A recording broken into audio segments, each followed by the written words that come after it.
I'm offering you $50,000 to pretend you love me. Those words shattered everything Lily Harper thought she knew about humiliation. 10 minutes ago, she'd been the pathetic woman abandoned at a restaurant table, tears threatening to spill over cheap mascara. Now a stranger in a $10,000 suit stood before her, desperation bleeding through his polished exterior, asking her to lie to the world. The craziest part? She was actually considering it. Because when you're 30 years old with $17 in your checking account and your landlord's final notice burning a hole in your purse, dignity becomes negotiable. If you want to see how this impossible night changed two broken lives forever, stay until the end. And drop a comment with your city. I want to see how far this story travels. The thing about rock bottom is that it doesn't announce itself with trumpets or warning signs. It just shows up on a Tuesday night in Manhattan, wearing your best dress, the one you bought 3 years ago for a job interview you didn't get, and sits across from an empty chair that cost you 2 weeks of grocery money to deserve. Lily Harper stared at that empty chair like it might suddenly sprout the man who'd promised to meet her there at 7:30. Her phone screen glowed with the time. 8:47 p.m. No messages. No missed calls.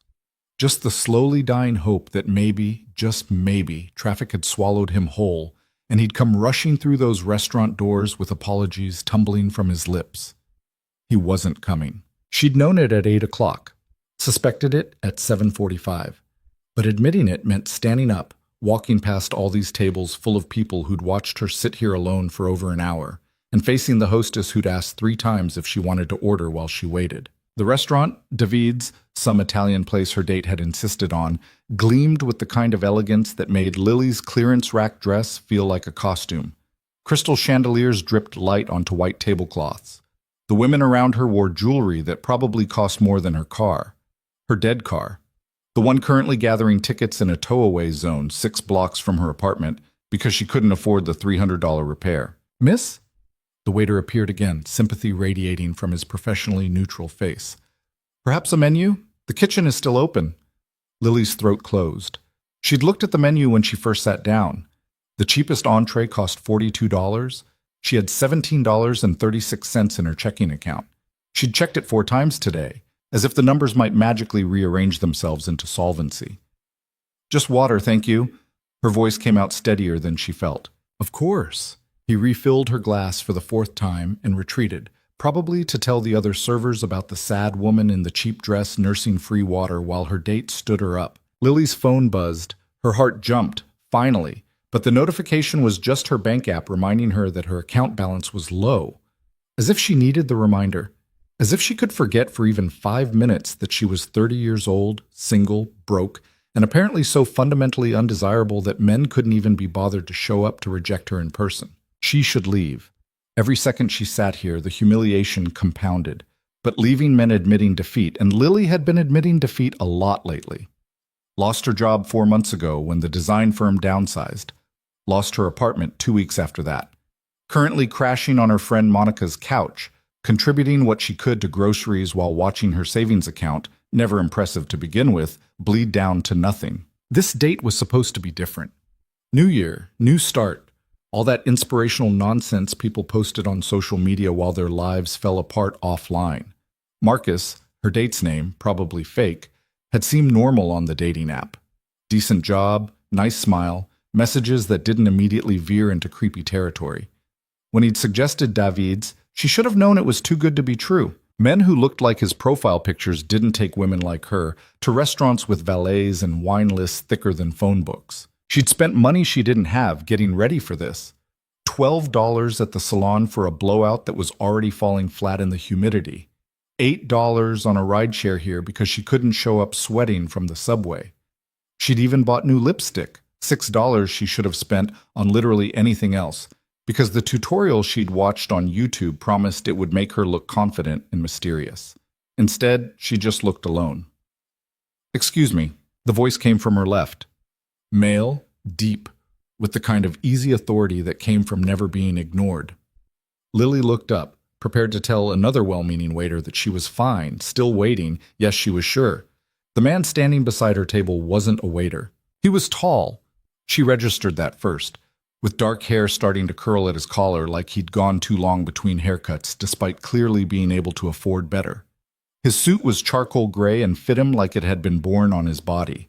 No tie, top button undone, but somehow that made him look more sophisticated, not less. He had the kind of face that belonged on magazine covers. Sharp jaw, straight nose, eyes so dark they were almost black in the restaurant's warm lighting. He also looked terrified. Not obviously.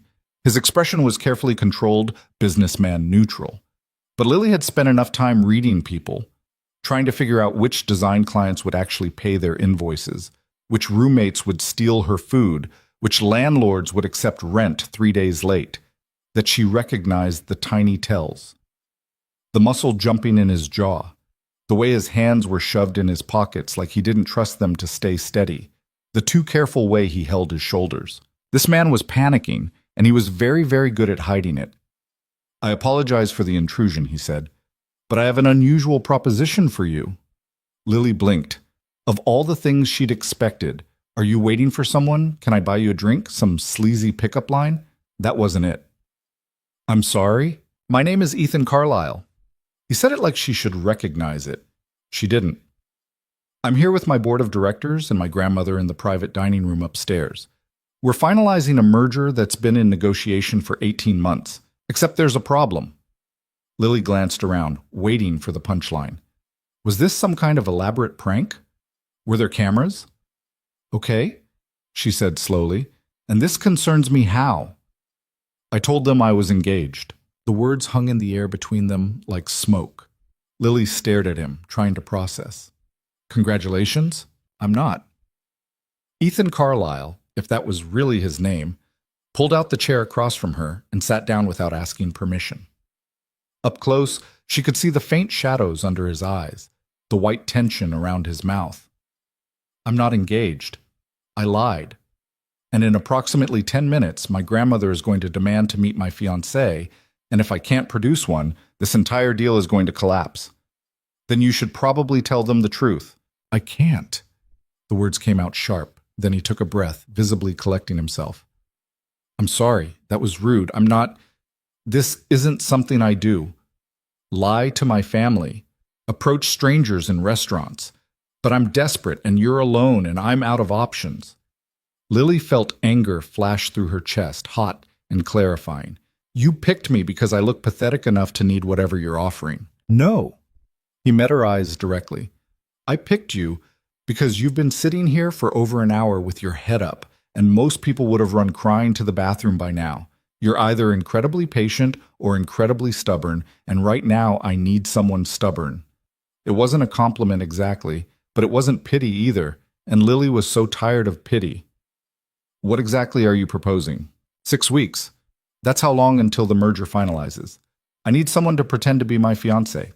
Attend a few family dinners, maybe a charity event or two. Nothing complicated. You'd have your own room in my house, complete privacy, and I'd pay you $50,000. Lily's brain stuttered on that number. $50,000. That was more money than she'd made in the last year combined. That was rent for a year, a new car, breathing room, safety. That was impossible. "This is insane," she said, completely. "You don't know anything about me. I could be anyone, a criminal, a con artist, completely unstable. Are you?" "No, but that's not the point." "The point," Ethan said, and now the desperation was bleeding through his careful control, "is that I have a 6-year-old son who's already been through hell watching his mother die 2 years ago. I've built my entire life around giving him stability. And the merger I'm working on, it's not just about money, it's about securing the company my father built before the board decides I'm too young, too distracted, too much of a single parent to handle the responsibility. My grandmother controls the deciding votes, and she's convinced I need balance in my life. A partner.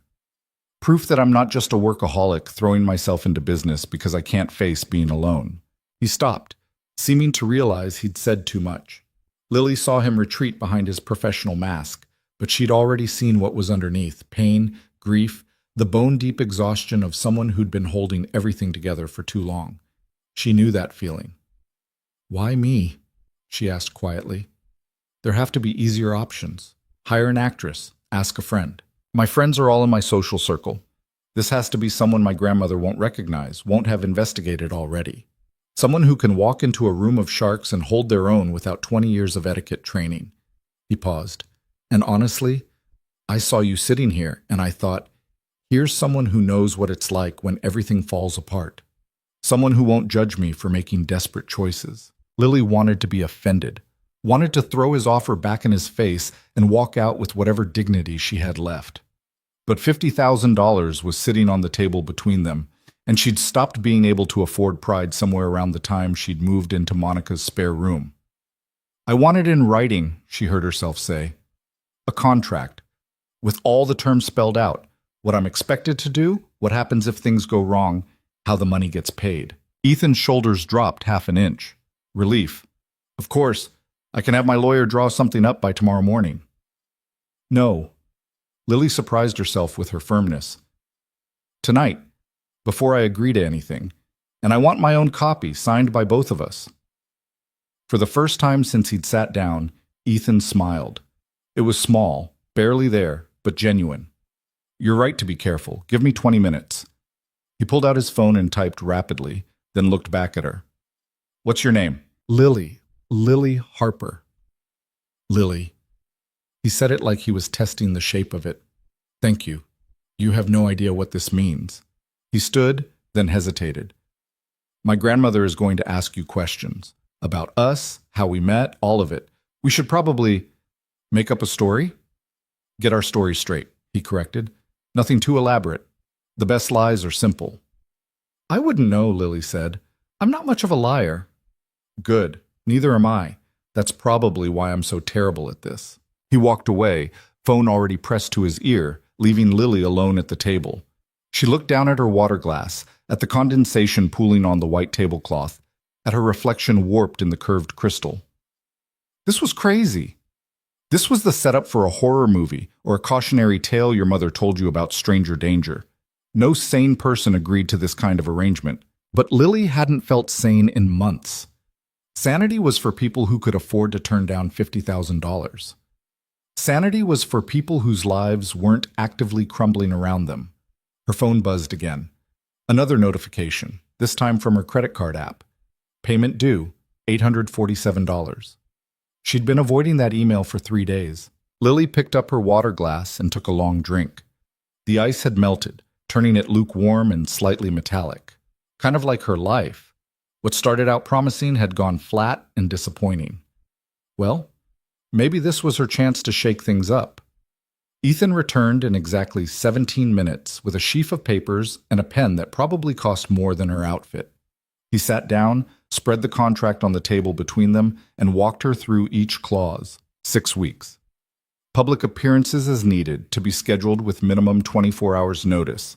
Separate living quarters with full privacy. $50,000 paid in 2 installments, $25,000 up front, $25,000 upon completion of the agreement. Either party could terminate with 48 hours written notice. It was professional, detailed, and completely surreal. What if someone figures out we're faking? Lily asked. Then we handle it together. But my grandmother is sharp. If she suspects something's off, she'll ask you directly. The key is to keep it simple. We met at a charity event 2 months ago. You work in design. We've been keeping it quiet because I didn't want the media attention affecting my son. You have this very thought out for someone who just met me 20 minutes ago. I've had 18 months to think about what my grandmother wanted to hear. I just didn't have anyone to deliver it until now. Lily read through the contract one more time.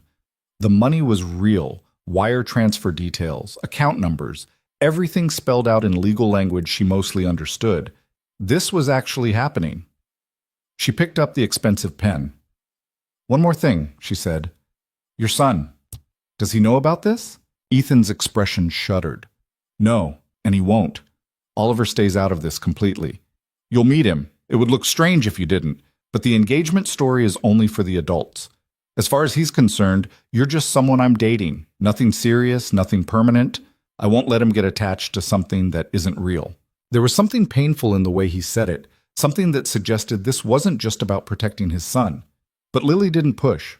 She wasn't here to psychoanalyze her temporary employer. She signed her name at the bottom of the contract, the ink flowing smooth and dark against the white paper. Ethan signed beside her, and just like that, Lily Harper became engaged to a man whose last name she'd learned less than half an hour ago. "We should go up," Ethan said, folding his copy of the contract and tucking it inside his jacket. "They're waiting." "Wait." Lily's hands were shaking. "I need a minute. To prepare or whatever." "There's no preparing for my grandmother. Evelyn Carlyle doesn't do practice rounds." But his voice was gentler than his words. "Look, I know this is overwhelming, but you already did the hard part. You said yes. The hard part is going to be convincing a room full of people who know you that we're in love when we barely know each other's middle names. Michael, Ethan Michael Carlyle." He stood and offered her his hand. "And for what it's worth, you don't have to convince them you're in love with me. Just convince them you're someone who could handle being in my life. That's all my grandmother really wants to see." Lily took his hand, warm, steady, calloused in a way that surprised her, and let him pull her to her feet. Her legs felt unsteady, like she'd been sitting too long, or maybe like she was about to walk off a cliff. Same difference, really. The private dining room was on the third floor, accessed by an elevator that probably cost more than Lily's childhood home. Ethan stood beside her in the small space, not quite touching, but close enough that she could smell his cologne, something expensive and understated, cedar and citrus. "My grandmother can be intense," he said as the elevator climbed. "She's going to test you, ask personal questions, try to rattle you." "Why?" "Because she loves me, and she doesn't trust easily." The elevator dinged. "And because she's Evelyn Carlyle and making people uncomfortable is basically her hobby." The doors opened onto a hallway that led to a pair of dark wooden doors. Ethan paused with his hand on the handle. "Last chance to run," he said. "You couldn't pay me enough to run in these heels." He almost smiled. Then he opened the door, and Lily stepped into a room full of people who were about to decide if she was a convincing liar. The private dining room was smaller than Lily expected, but somehow more intimidating for it. Round table, 8 people seated around it, all of them looking toward the door as it opened. The conversations died immediately. Lily's first impression was money. Not the flashy kind. No one was dripping in diamonds or designer logos, but the quiet, assured wealth of people who'd never had to think about price tags. Tailored clothes, perfect posture, the kind of grooming that came from personal trainers and nutritionists and staff who made sure you always looked effortlessly excellent. Her second impression was judgment. 8 pairs of eyes cataloging every detail of her appearance, from her drugstore makeup to her 3-year-old dress to the scuff on her left heel that she'd tried to hide with a Sharpie. "Ethan." The woman at the head of the table spoke first. She was older, mid-70s maybe, with silver hair swept into a perfect chignon and the kind of bone structure that photographs loved. Everything about her screamed authority. "You're late." "I apologize, grandmother. I was bringing someone to meet you."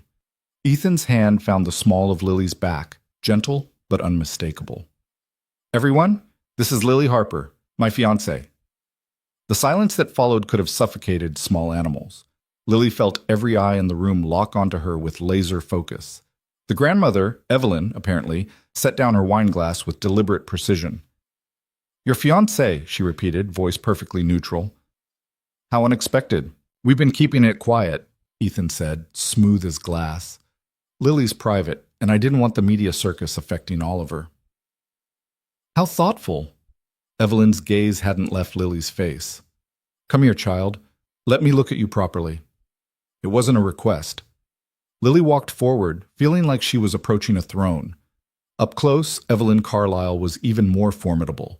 Pale blue eyes that missed nothing, posture that could shame a ballerina, the faint scent of Chanel No. 5 in power. "So," Evelyn said, "my grandson proposes to a woman none of us have met, mentions nothing about being in a relationship, and expects us to simply accept this sudden development." "I can understand your skepticism," Lily said, and was relieved when her voice came out steady. "Can you?" It wasn't a question. "Tell me, dear, how did you two meet?" This was it, the first test. Lily felt Ethan tense beside her and knew he was waiting to see if she'd fold. "At a charity gala," she said, 2 months ago. The Children's Hospital benefit. "And what do you do, Lily Harper?" "I'm a designer, freelance mostly, residential interiors, some commercial work." It wasn't entirely a lie. She had done design work before she got laid off, before her portfolio website expired because she couldn't afford the hosting fees. "Fascinating. Evelyn's tone suggested it was anything but. And you fell in love with my grandson over canapes and silent auctions? No. Lily met the older woman's eyes directly. I thought he was pretentious and probably boring. He thought I was argumentative and too opinionated for my own good. We spent 20 minutes debating the ethics of charity galas while everyone else networked. It was the most honest conversation I'd had in months. Ethan made a small noise that might have been surprise. Evelyn's eyebrow rose a fraction of an inch. Argumentative, she repeated. She told me that wealthy people throwing parties to congratulate themselves for donating money was performative nonsense, Ethan said, and there was something in his voice that might have been actual amusement. Then she explained exactly how the fundraising model could be restructured to be more effective. I may have had too much champagne, Lily said. You had ginger ale. You don't drink. Ethan looked at his grandmother. She also told me my tie was ugly. It was, Lily said. Terrible pattern. Made you look like a stockbroker from the 80s. Someone at the table coughed to cover a laugh. Evelyn's expression hadn't changed, but something shifted in her eyes. Calculation or amusement, Lily couldn't tell which. Sit down, Evelyn said, gesturing to two empty chairs. Both of you, we're not finished here. The next hour was a masterclass in polite interrogation. Evelyn asked questions, casual, conversational, absolutely ruthless. Where did Lily grow up? Did she have family? What were her thoughts on raising children? Had she considered how being with Ethan would change her life? Lily answered honestly where she could and carefully where she couldn't. Yes, she was from upstate New York. No, her parents weren't in the picture. Died in a car accident when she was 19. She had thoughts on children, but no direct experience. And as for her life changing, wasn't that the point of getting engaged? The board members asked fewer questions, but Lily felt them watching, measuring. One man, Harrison something, Ethan's VP of operations, seemed openly hostile. His mouth pressed into a thin line of disapproval. A woman in her 50s with kind eyes smiled encouragingly whenever Lily spoke, though that somehow felt more dangerous than outright hostility. Ethan fielded some questions too, weaving their fake history with enough detail to sound real, but not so much that they'd trip over contradictions later. First kiss after an argument about urban planning. Engagement a month ago, quiet dinner, nothing fancy because Lily hated being the center of attention. That part, at least, was becoming true by the minute. Well, Evelyn said eventually, setting down her dessert fork with the finality of a judge's gavel. This has been illuminating. Lily couldn't tell if that was good or bad. Ethan's hand found hers under the table, his grip just slightly too tight. I have one more question, Evelyn said, looking directly at Lily. Why are you really here? The room went silent. Lily felt Ethan start to speak, but she squeezed his hand.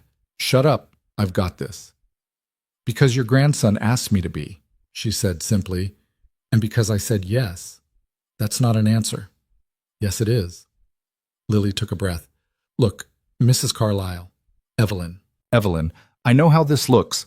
Sudden engagement, woman nobody's heard of, probably a dozen red flags you're too polite to mention out loud.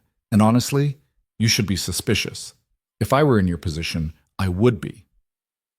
She felt Ethan's hand tighten on hers, but kept going. But I'm here because when Ethan talks about his son, his voice changes. When he mentions his company, I can see how much it means to him. And when he looks at the people in this room, I see someone who's carrying weight that would break most people. So when he asked me to be part of his life, even knowing it would mean nights like this, I said yes. Because I'd rather be here being grilled by you than safe at home wondering what if. It was the most honest thing she'd said all night. Maybe too honest. The contract didn't require her to actually care about Ethan Carlyle or his complicated life. But something about the exhaustion in his eyes, the careful way he held himself together, the fact that he was willing to hire a stranger rather than admit weakness, it got to her. Reminded her of every time she'd smiled through a disaster and pretended everything was fine. Evelyn studied her for a long moment. Then she picked up her wine glass and raised it slightly. Welcome to the family, dear. Try not to let us eat you alive. The tension in the room fractured. People reached for their drinks, conversations resumed, and Lily realized she'd been holding her breath for the last 30 seconds. Ethan leaned close, his breath warm against her ear. That was either brilliant or completely insane. Probably both. The rest of the dinner passed in a blur. People asked more questions, but the sharp edge of interrogation was gone, replaced by something that felt almost like acceptance. The kind woman, Margaret, wife of one of the board members, asked about Lily's design work with genuine interest. Even Harrison thawed slightly, though he still looked like he was mentally running a background check. By the time they finally stood to leave, Lily's face hurt from smiling, and her brain felt like mush from tracking all the lies they'd told. Ethan walked her to the elevator, his hand still at the small of her back. Proprietary, couple-like. It should have felt wrong, but mostly it just felt warm. "You were perfect," he said once the elevator doors closed and they were alone. I was terrified. "I know, that's what made it perfect." He ran a hand through his hair, messing up the careful style. "My grandmother liked you." "How can you tell? She looked at me like I was a puzzle she was considering solving or throwing away." "That's her liking you. If she didn't, she would have just been coldly polite and then had you investigated down to your kindergarten report cards." He paused. "She's probably still going to do that, but at least she'll feel guilty about it." The elevator reached the ground floor. Lily stepped out into the restaurant lobby, suddenly aware that her part of the night was over and she had no idea what happened next. "I should go," she said. "I'll have my driver take you home." "That's not necessary." "Lily." Ethan's voice was gentle but firm. "You just saved my entire merger. Let me give you a ride home." She was too tired to argue. Besides, the thought of taking the subway back to Monica's place, still wearing this dress and these shoes, made her want to cry. Ethan's car was exactly what she expected. Sleek, black, probably German, with a driver who appeared out of nowhere and opened the door like Lily was someone who mattered. She gave him Monica's address in Brooklyn and settled into leather seats that felt like butter. Ethan slid in beside her. "I'll wire the first payment tomorrow morning, $25,000 as agreed." "Okay." $25,000. She still couldn't quite process it. "And I'll need you to come to my house this weekend. Meet Oliver, let him get used to seeing you around. Nothing formal, just casual." "Ethan." Lily turned to face him. "About your son. I meant what I said in the contract discussion. I'm not going to pretend to be his new mother or—" "I know. I wouldn't ask that." His jaw tightened. "Oliver's been through enough. His mother died when he was 4. He barely remembers her, and that kills me every day. The last thing I want is for him to get attached to someone who's going to disappear in 6 weeks. Then why introduce us at all? Because if I suddenly have a fiancé who never interacts with my son, that's going to raise questions. We just need to make it believable enough that no one looks too close." The car glided through Manhattan traffic, past buildings lit up against the night sky. Lily watched the city slide by and wondered what the hell she'd just gotten herself into. "Can I ask you something?" she said. "Sure." "Why did you lie about being engaged in the first place?" Ethan was quiet for a long moment. "My grandmother has been on me for 2 years about moving on, finding someone, giving Oliver a stable family. She's convinced I'm going to work myself to death trying to prove I can handle the company. And maybe she's right."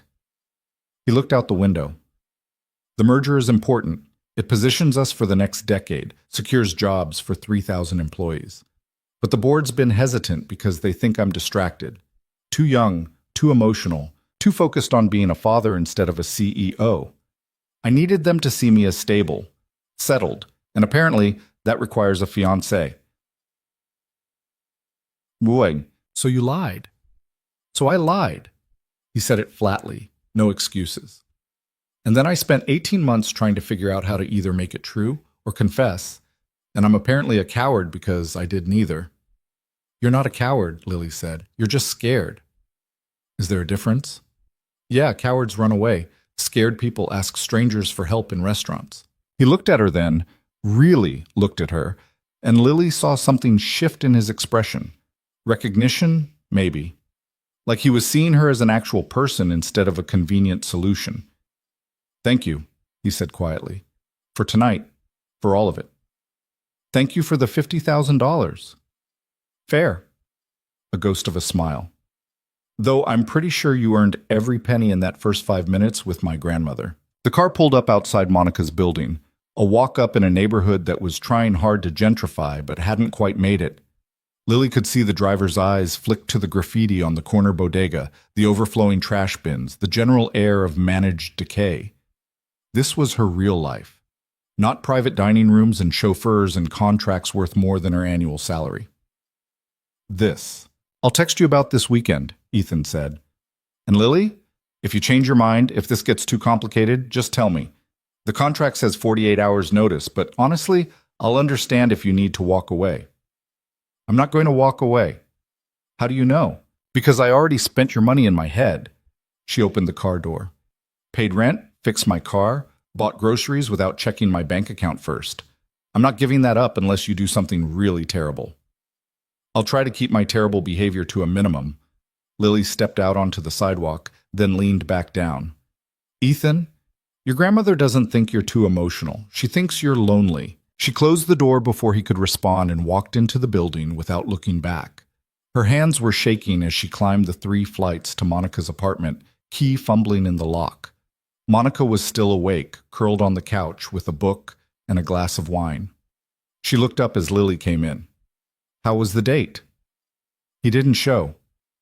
Oh, honey, I'm sorry, but I got engaged to a billionaire instead, so overall, pretty good night. Monica stared at her. What? Lily kicked off her heels, collapsed onto the couch, and started laughing. It came out slightly hysterical, tinged with exhaustion and disbelief, and the slow dawning realization that her life had just taken a hard left turn into complete insanity. You're going to need more wine, she said. This is going to take a while. Monica didn't believe her at first. Sat there on the couch with her wine glass frozen halfway to her mouth, eyes getting progressively wider as Lily explained about the empty chair, the desperate billionaire, the contract signed on a restaurant table while her humiliation was still fresh. Let me get this straight, Monica said slowly. A man you'd never met offered you $50,000 to pretend to be his fiancée, and you said yes. $25,000 up front, the rest when it's over. Lily, that's insane. That's how horror movies start. That's how you end up chopped into pieces in someone's basement. He has a kid and a grandmother. Serial killers don't usually bring their victims to meet the family. You met his family? Tonight? At the same restaurant where you got stood up? Lily pulled her phone out and opened her banking app. The screen still showed $17.36, but by tomorrow morning that number would have 5 digits. The thought made her feel dizzy. I know how it sounds, she said. But Mon, I was sitting there in that restaurant, feeling like the biggest loser on the planet, and then this opportunity just appeared. $50,000. That's a year of rent. That's my car fixed and money left over. That's not having to check my account before buying groceries. Monica set down her wine glass and pulled Lily into a hug. She smelled like the coconut shampoo they shared and the lavender detergent they bought in bulk from Costco. I know you're desperate, Monica said quietly. I know things have been awful, but please tell me you're being careful. I got it in writing, contract, terms, everything spelled out. Can I see it? Lily pulled the folded papers from her purse and handed them over. Monica read through the whole thing twice, her expression shifting from skeptical to thoughtful to something that looked almost impressed. This is actually legitimate, she said finally. I mean, crazy, but legitimate. The legal language is solid. Payment terms are clear. There's even a termination clause. I told you. You told me you got engaged to a billionaire. You didn't mention he was smart enough to make it legally binding. Monica looked up. Ethan Carlisle. Why does that name sound familiar? No idea. I'd never heard of him. Monica grabbed her laptop and typed rapidly. Her eyes went wide. Oh my God. Lily, Ethan Carlisle is the CEO of Carlisle Industries. They do commercial real estate development, tech investments, a bunch of other stuff. His family's worth like $500 million. What? Monica turned the laptop around. The screen showed a professional headshot of Ethan. Same dark eyes, same serious expression, but somehow the camera had caught something Lily had only glimpsed in person. He looked lonely, tired, like someone who'd learned to smile for photographs but forgot why he used to mean it. There's stuff about his wife dying, Monica said, scrolling. Cancer. She was 28. And look, here's a picture of his son. The photo showed a little boy with dark curly hair and Ethan's eyes, grinning at the camera while holding a soccer ball. Oliver. 6 years old and already learning what loss felt like. He's cute, Lily said, her chest tightening. He looks like his dad. Monica kept scrolling. Okay, so Ethan took over the company when his father retired 5 years ago. There was some drama about him being too young, but he turned things around. Expanded into sustainable development, doubled their portfolio value. Seems legit. You sound like you're vetting him for actual dating. I'm vetting him for fake dating, which somehow requires more research. Monica closed the laptop. Look, I'm not going to tell you this is a good idea, because it's not. But I'm also not going to tell you not to do it, because $25,000 in your account tomorrow is going to change your life. I know. Just promise me you'll be smart. Keep records. Don't let him push the boundaries of what's in that contract.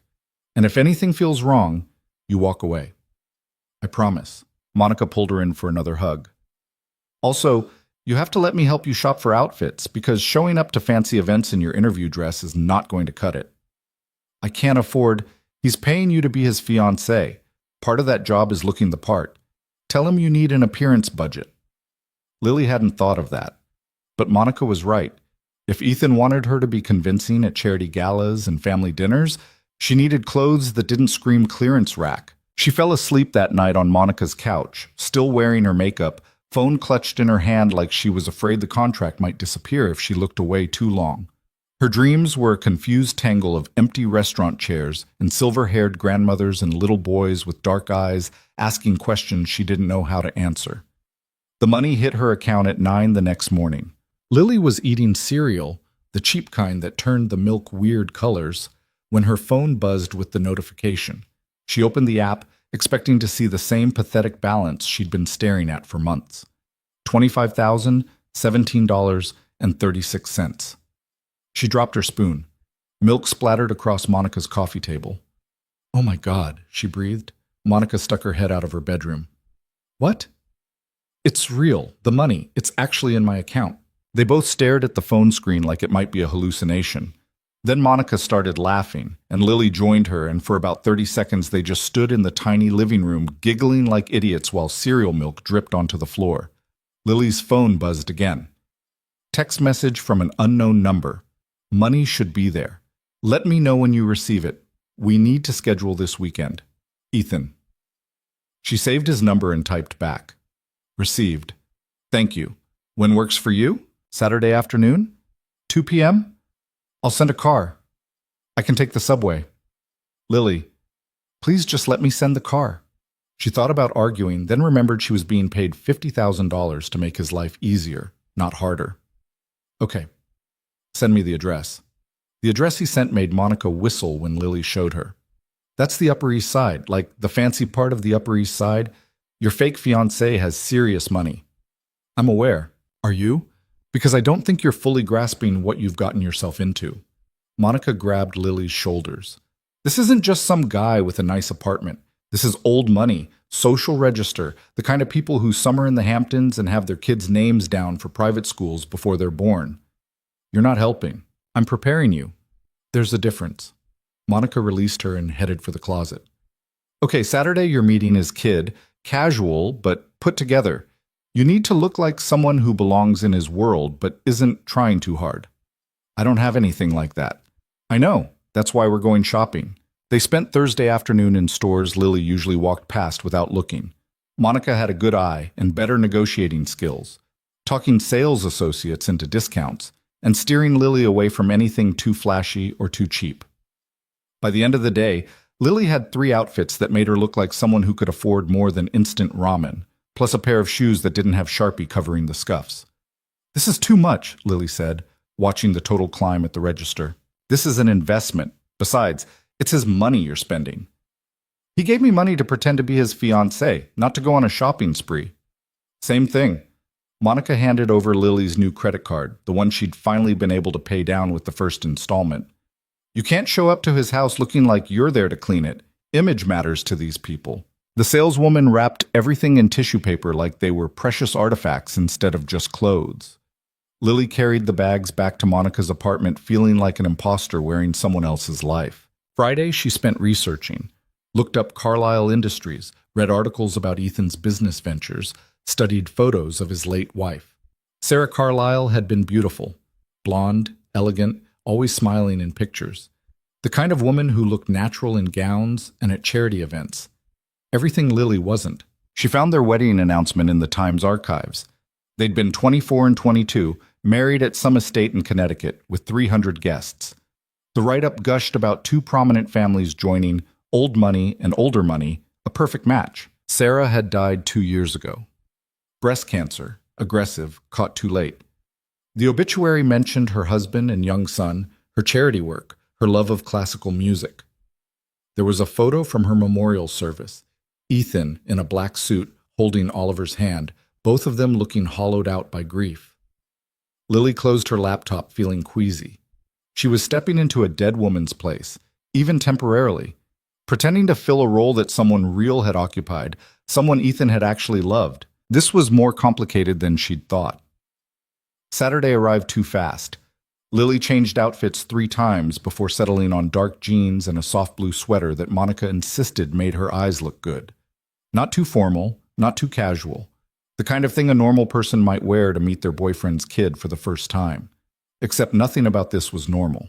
The car arrived at exactly 2. Same driver as before, same black sedan, same feeling of being in over her head. Lily gave him a nervous smile and climbed in. The drive uptown took 40 minutes in Saturday traffic. Lily watched the neighborhoods change, her gritty corner of Brooklyn giving way to Manhattan steel and glass, then gradually softening into tree-lined streets with townhouses and doormen. By the time they pulled up to Ethan's address, even the air seemed more expensive. His house was a brownstone, 4 stories, pristine facade, window boxes that probably had flowers in them during warmer months. The kind of place Lily had walked past 1,000 times without imagining anyone actually lived there. The driver opened her door. "Mr. Carlyle is expecting you." Lily climbed the front steps, feeling like she was approaching a castle. Before she could knock, the door swung open. Ethan looked different in daylight, less polished, more human. He wore jeans and a gray Henley, bare feet, hair still damp like he'd just showered. No billion-dollar CEO here, just a tired dad on a Saturday afternoon. "You're early," he said. "Traffic wasn't bad. Come in. Oliver's in the playroom, but I wanted to talk to you first." The inside of the house matched the outside. Tasteful, expensive, somehow still warm. Hardwood floors, cream-colored walls, furniture that looked comfortable instead of just decorative. There were toys scattered in one corner, a kid's backpack hanging by the door, drawings stuck to the fridge with magnets. Signs of actual life. Ethan led her to the kitchen and gestured to a stool at the island. "Coffee? Water?" "Water's fine." He poured 2 glasses and sat across from her. Up close, she could see the circles under his eyes were darker than Wednesday night. "Are you okay?" she asked. Honest answer or polite answer? Honest. "No. I've been lying to my son for 2 days about why a woman he's never met is coming over. The board is demanding updates on merger timeline, and my grandmother called this morning to tell me she's planning an engagement party." "What?" "In 3 weeks. Black tie, 200 guests, at her estate in Connecticut." He rubbed his face. "I tried to talk her out of it. Said we wanted something small, private. She informed me that Carlyles don't do small and private, and if I was going to get engaged, I was going to do it properly." Lily's stomach dropped. "The contract didn't mention parties." "I know. I'm sorry. I'll add a bonus payment for it, and I promise you won't have to do anything except show up and smile." He looked miserable. "I can try to stop her, but she's Evelyn Carlyle, and stopping her is like stopping a freight train." "Exactly." Lily thought about it. A party meant more lying, more performance, more chances to screw up. But it also meant more money, and she'd already committed to this insanity. "Okay," she said. "But you're buying my dress." "Done. I'll have someone send over options." He took a breath. "About Oliver. I told him you're someone I've been seeing, nothing serious yet. He's 6, so he's going to ask a million questions and probably tell you his entire life story in the first 5 minutes. Just be yourself. Kids can smell fake from a mile away." "What if he doesn't like me?" "Then we'll deal with it. But honestly, Oliver likes most people. Ethan's expression softened. "He's a good kid. Too good sometimes. After Sarah died, he got very careful about not making things harder for me. 6 years old and already trying to take care of his dad." The pain in his voice was raw enough that Lily had to look away. "I won't let him get attached," she said quietly. "I promise." "I know. That's why I hired you instead of—" He trailed off. "Instead of actually dating someone?" instead of dragging some poor woman into this mess who might actually want a future with me. Before Lily could figure out how to respond to that, a small voice called from somewhere upstairs. Dad? Is she here? Ethan's whole demeanor changed. The exhaustion smoothed away, replaced by something lighter. Yeah, buddy. Come down. Footsteps thundered on stairs, then Oliver appeared in the kitchen doorway. He was smaller in person than in photos. Skinny legs and soccer shorts, ratty t-shirt with some cartoon character Lily didn't recognize, curly dark hair that stuck up in every direction. But it was his eyes that caught her, dark like Ethan's but wider, more open, still believing the world might be kind. Hi, he said, suddenly shy. Hi, Lily said back. You must be Oliver. Yeah, you're Lily. That's me. He studied her for a moment, then apparently decided she was acceptable. Do you like soccer? I don't know much about it, honestly. I can teach you. I'm really good. My coach says I have natural talent. He said it matter-of-factly, no bragging, just reporting information.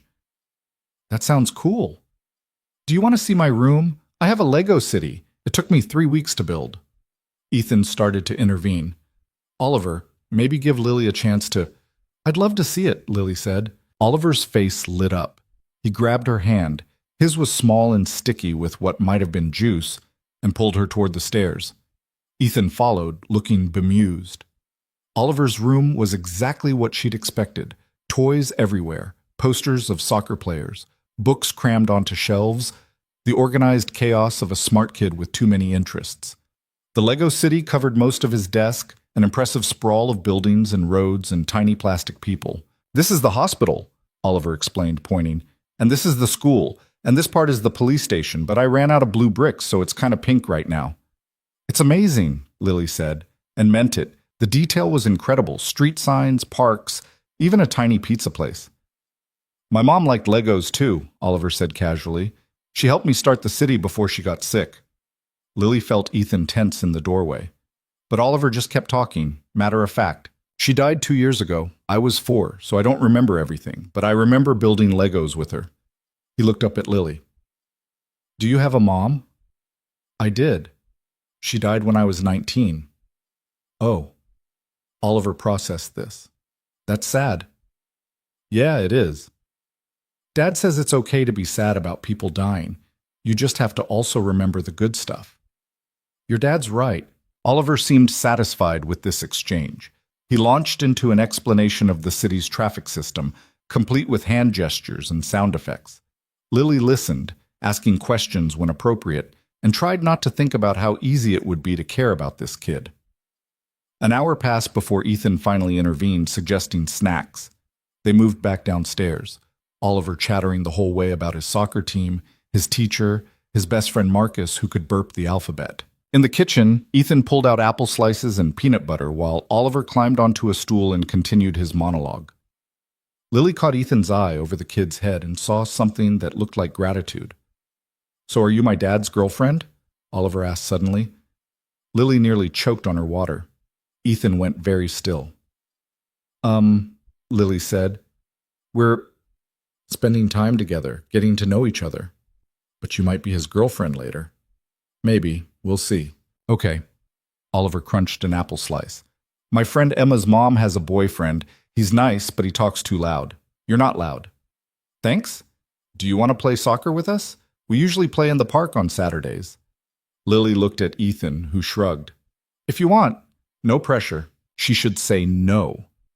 Keep boundaries, stay professional. Remember, this was a job. But Oliver was looking at her with those hopeful eyes, and Ethan looked like he could use an hour of not being alone with his thoughts. Sure, she heard herself say. I'm probably terrible at it, though. That's okay. Dad's terrible, too. Hey, Ethan protested, but he was smiling. They walked to the park, a real park with grass and trees and families everywhere.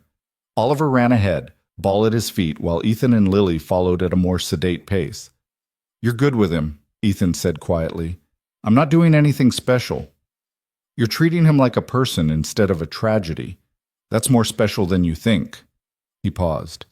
Most people either ignore him or get this sad look and try to talk to him in baby voices. You just talk to him. He's 6, not stupid. Exactly. They reached an open area where Oliver was already setting up goals using his backpack and Ethan's jacket. For the next hour, Lily learned that she was, in fact, terrible at soccer. Oliver ran circles around her, literally, while providing running commentary on her technique. You have to use the side of your foot, not your toe, he explained patiently. And don't look at the ball. Look where you want it to go. That seems counterintuitive. That's what Dad says, too. Ethan was better than Oliver had suggested, but he held back, letting his son score repeatedly while Lily mostly just tried not to trip. Other families played nearby, couples with kids, groups of teenagers, the usual weekend park crowd. A few people glanced their way, probably seeing what looked like a normal family enjoying a Saturday afternoon. The lie was getting easier. After soccer, they got ice cream from a cart. Oliver insisted Lily try his flavor, chocolate with gummy bears, and wrinkled his nose at her choice of vanilla. That's boring, he pronounced. I like boring. Why? Good question. Lily thought about it while Oliver waited expectantly. Sometimes boring is nice, she said finally. It means you know what you're getting, no surprises. But surprises can be good. Sometimes, but sometimes they're just scary. Oliver considered this with the gravity of someone much older. I guess. When my mom got sick, that was a bad surprise. Ethan made a small sound, but Oliver kept going. But when Dad said we could get a dog last year, that was a good surprise, so maybe it's 50-50. You have a dog? Lily asked. Yeah, Biscuit. He's at my grandma's this weekend because she wanted to see him. He's a golden retriever and he's really dumb, but I love him. They walked back to the house as the afternoon faded into early evening. Oliver's energy finally flagged, and he leaned against Ethan's side, ice cream smeared on his face. I like her, Dad, he announced. She can come back. I'm glad you think so, Ethan said, ruffling his son's hair. Back at the house, Oliver went upstairs to play video games while Ethan walked Lily to the door. Thank you, he said, for today, for being patient with him. He's a great kid. He really is. Ethan leaned against the doorframe, looking more relaxed than she'd seen him. The engagement party is 3 weeks from tomorrow. My grandmother's assistant will coordinate with you on dress options and timing. And before that, there's a charity brunch next Sunday that I need you to attend. Okay. You can say no to any of this. The contract doesn't obligate you to... Ethan, I said, okay. He studied her face like he was trying to figure out a puzzle. Why are you being so understanding about all this? Because you're paying me? No, I mean, most people would be demanding more money, complaining about the scope creep, questioning every new event. You're just rolling with it. Lily thought about how to explain that when you'd spent months watching your life fall apart piece by piece, you got used to rolling with things, adapted or drowned, and she'd been treading water so long that any current felt better than staying still. Maybe I'm just desperate enough not to be difficult, she said. Or maybe you're just a better person than I deserve for this situation. Don't canonize me yet. I'm doing this for money, remember? I remember. But something in his expression suggested he was starting to doubt that was the only reason. The car was waiting outside. Lily climbed in, and as they pulled away, she looked back to see Ethan still standing in the doorway, Oliver's voice calling him from somewhere inside. Back at Monica's apartment, her friend was waiting with wine and questions. How was it? Complicated, Lily said, kicking off her shoes. He has the greatest kid and a nice house, and I think I'm starting to actually like him, which wasn't part of the plan. Oh no. Yeah. Monica poured her a very large glass of wine. Okay, but liking him is fine as long as you remember this is temporary. 6 weeks, then you walk away with your money and your life back. I know. Do you? Because you have this look on your face like you're forgetting the part where this is all fake. I'm not forgetting anything. Lily took a long drink. But it's hard to remember it's fake when his kid is showing you his Lego city and talking about his dead mom like it's just a fact of life. Or when Ethan looks at his son and you can see how much he loves him and how scared he is of screwing it up. That's called empathy, and it's going to get you in trouble. Probably. They sat in silence for a while, Monica scrolling through her phone, while Lily stared at nothing and tried to figure out when exactly she'd stopped thinking of Ethan Carlisle as a business transaction and started thinking of him as a person she might actually care about. The charity brunch the following Sunday was Lily's first real test as Ethan's fiancée in public. The venue was some country club in Westchester, all rolling lawns and white columns, and people who'd never seen a subway car in their lives. Ethan picked her up himself this time, driving a different car, still expensive but more subdued than the chauffeured sedan. He wore a light gray suit with no tie, somehow managing to look both formal and relaxed. "You look nice," he said as she climbed in. Lily glanced down at her dress. Navy blue, Monica approved, bought specifically for events like this. "Thanks. So do you." "I hate these things," he said as they pulled into traffic. 3 hours of small talk with people who want favors or investments or just to be seen talking to someone important. "Then why go?" "Because my grandmother is on the board, and if I don't show, I'll hear about it for the next 6 months. Plus, it's for a good cause, Children's Hospital, so I can't really justify skipping." They drove in comfortable silence for a while. Lily watched the city give way to suburbs, trees, and grass replacing concrete and steel. "I've been thinking," Ethan said eventually, "we should probably have a better backstory. The charity gala meeting is fine for casual questions, but if anyone digs deeper, we need details." "Like what?" "Like what we talked about. What our first real conversation was about. The moment one of us realized it was more than casual." He glanced at her. "My grandmother's going to ask. She's been suspiciously quiet since Wednesday, which means she's planning something." "Okay, so what's our story?" They spent the rest of the drive building it out. First conversation about architecture. Lily complained about a new development ruining the neighborhood character. Ethan defended functional design. They argued for 20 minutes before realizing they were both right. First date at a quiet restaurant, nothing fancy, where they talked until closing. The moment Ethan knew it was serious, watching Lily explain her design philosophy to a friend and realizing she saw spaces the same way he saw buildings, as things that shaped how people lived. "What about you?" Ethan asked. "When did you know?" They were stopped at a red light. Lily looked at him, the careful way he held himself, the exhaustion he tried to hide, the small tells that suggested a man barely holding it together. "When you talked about Oliver," she said, "the way your whole face changed, like he was the only thing that mattered."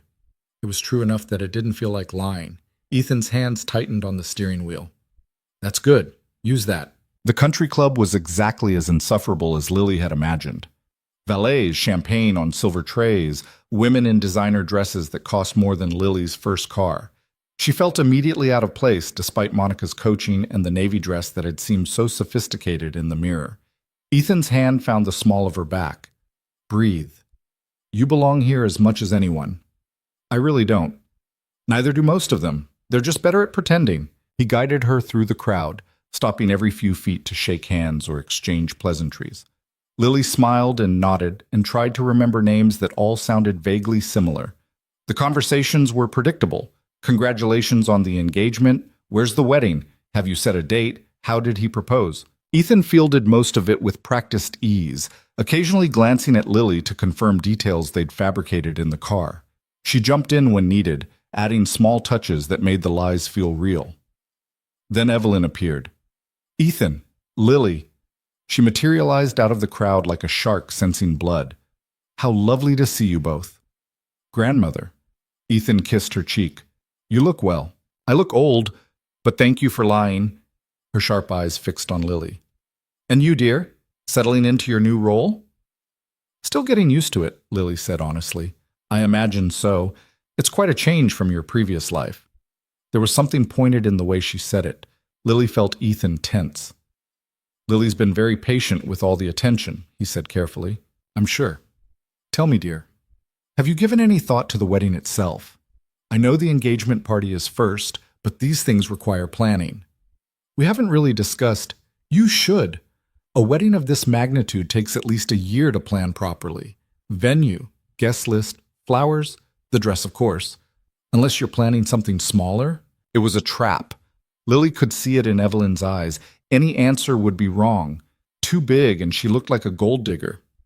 Too small, and she didn't understand Carlisle expectations. "We're still figuring out what feels right for us," Lily said. "Neither of us wants something that's just for show." Evelyn's eyebrow rose. "All weddings are for show, dear.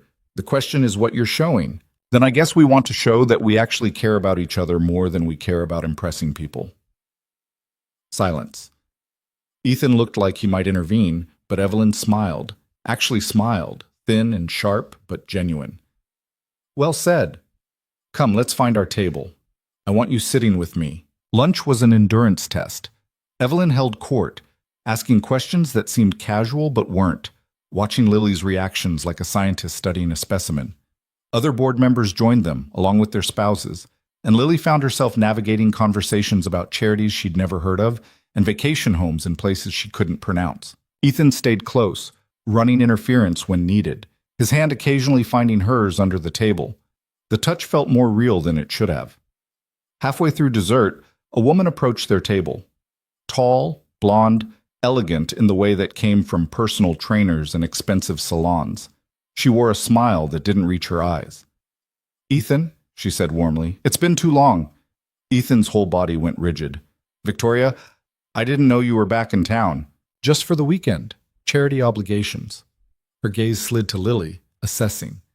"And you must be the fiancé I've been hearing about." "Lily Harper," Lily said, extending her hand. Victoria's handshake was brief, dismissive. "Victoria Ashworth, Ethan and I are old friends." The way she said friends made it clear they'd been more than that. "How nice," Lily said blandly. "Isn't it? We've known each other since we were children. Same school, same social circle." Victoria smiled at Ethan. "I remember when you used to say you'd never get married again after Sarah." Funny how things change. The table went quiet. Lily felt Evelyn watching with the intensity of someone observing a chess match. Ethan's jaw tightened. People grow. Circumstances change. Clearly, Victoria's eyes raked over Lily again. "I just think it's interesting that you've chosen someone so different from Sarah." "That's kind of the point," Lily said before she could stop herself. "He's not trying to replace her. He's moving forward." Victoria's smile sharpened. "Of course. I'm sure you're very good at helping him move forward." The implication was clear. Lily felt anger flash through her chest, hot and clarifying. "I'm good at a lot of things," she said evenly, including recognizing when someone's being passive-aggressive under the guise of politeness. "So let's skip the pretense. Whatever issue you have with me or this engagement, just say it." The entire table stared. Ethan looked torn between horror and amusement. Evelyn's expression was unreadable. Victoria's smile didn't waver. "No issue at all. I'm just protective of old friends. I'd hate to see Ethan make a mistake." "Then maybe trust that he's smart enough to make his own decisions," Lily said, "and that those decisions don't require your approval." She could feel Ethan's hand tighten on hers under the table, warning or support, she couldn't tell. Victoria's mask finally cracked, just for a second. Then she recovered, all smooth charm again. "Well, it's clear you can hold your own. That's something, at least." She looked at Ethan. "We should catch up properly while I'm in town. Drinks this week?" "I'll check my schedule," Ethan said neutrally. Victoria walked away, and the table erupted in carefully muted conversation. Lily focused on her water glass, wondering if she'd just blown everything. Then Evelyn laughed. Not a polite chuckle, an actual laugh, sharp and delighted. "Oh, I like you," she said to Lily. Victoria needed someone to put her in her place. She's been circling Ethan like a vulture since Sarah died.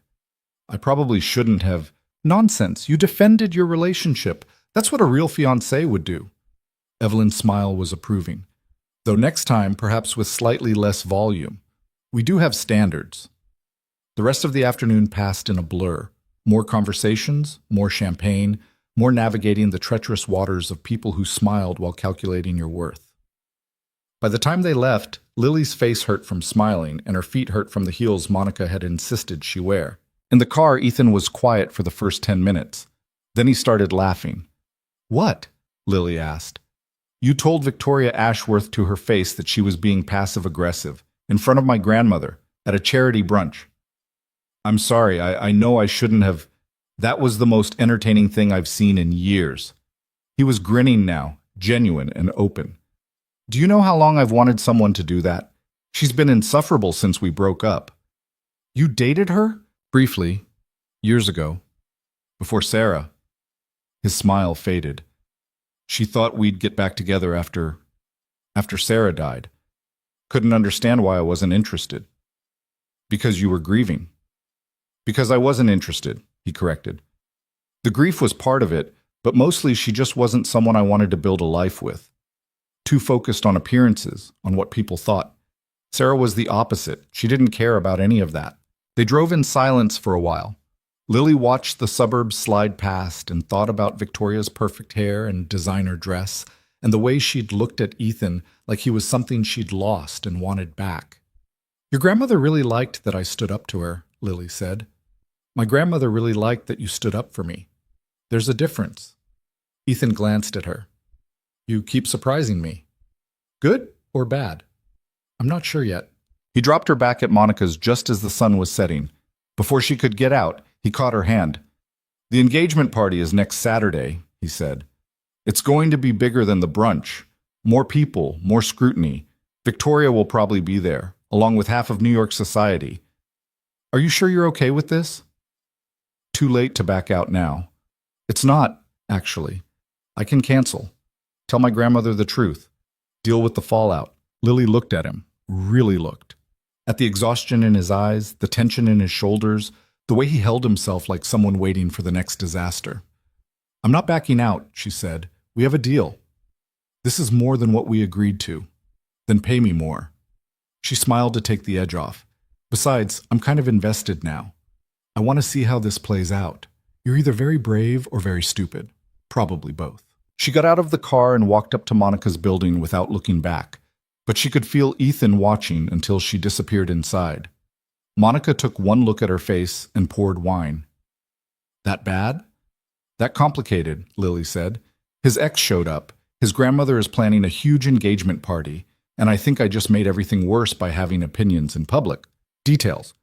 Now, Lily told her everything. Victoria's thinly veiled hostility, her own inability to keep her mouth shut, Evelyn's surprising approval. Monica listened with increasingly wide eyes. Okay, Monica said when she finished. So you're accidentally becoming his real fiancé. No, I'm not. This is still fake. Still temporary. Lily, you met his kid. You went to a charity event. You stood up to his ex-girlfriend. That's not fake fiancé behavior. That's real girlfriend behavior. It's acting. That's all. Keep telling yourself that. Monica topped off Lily's wine.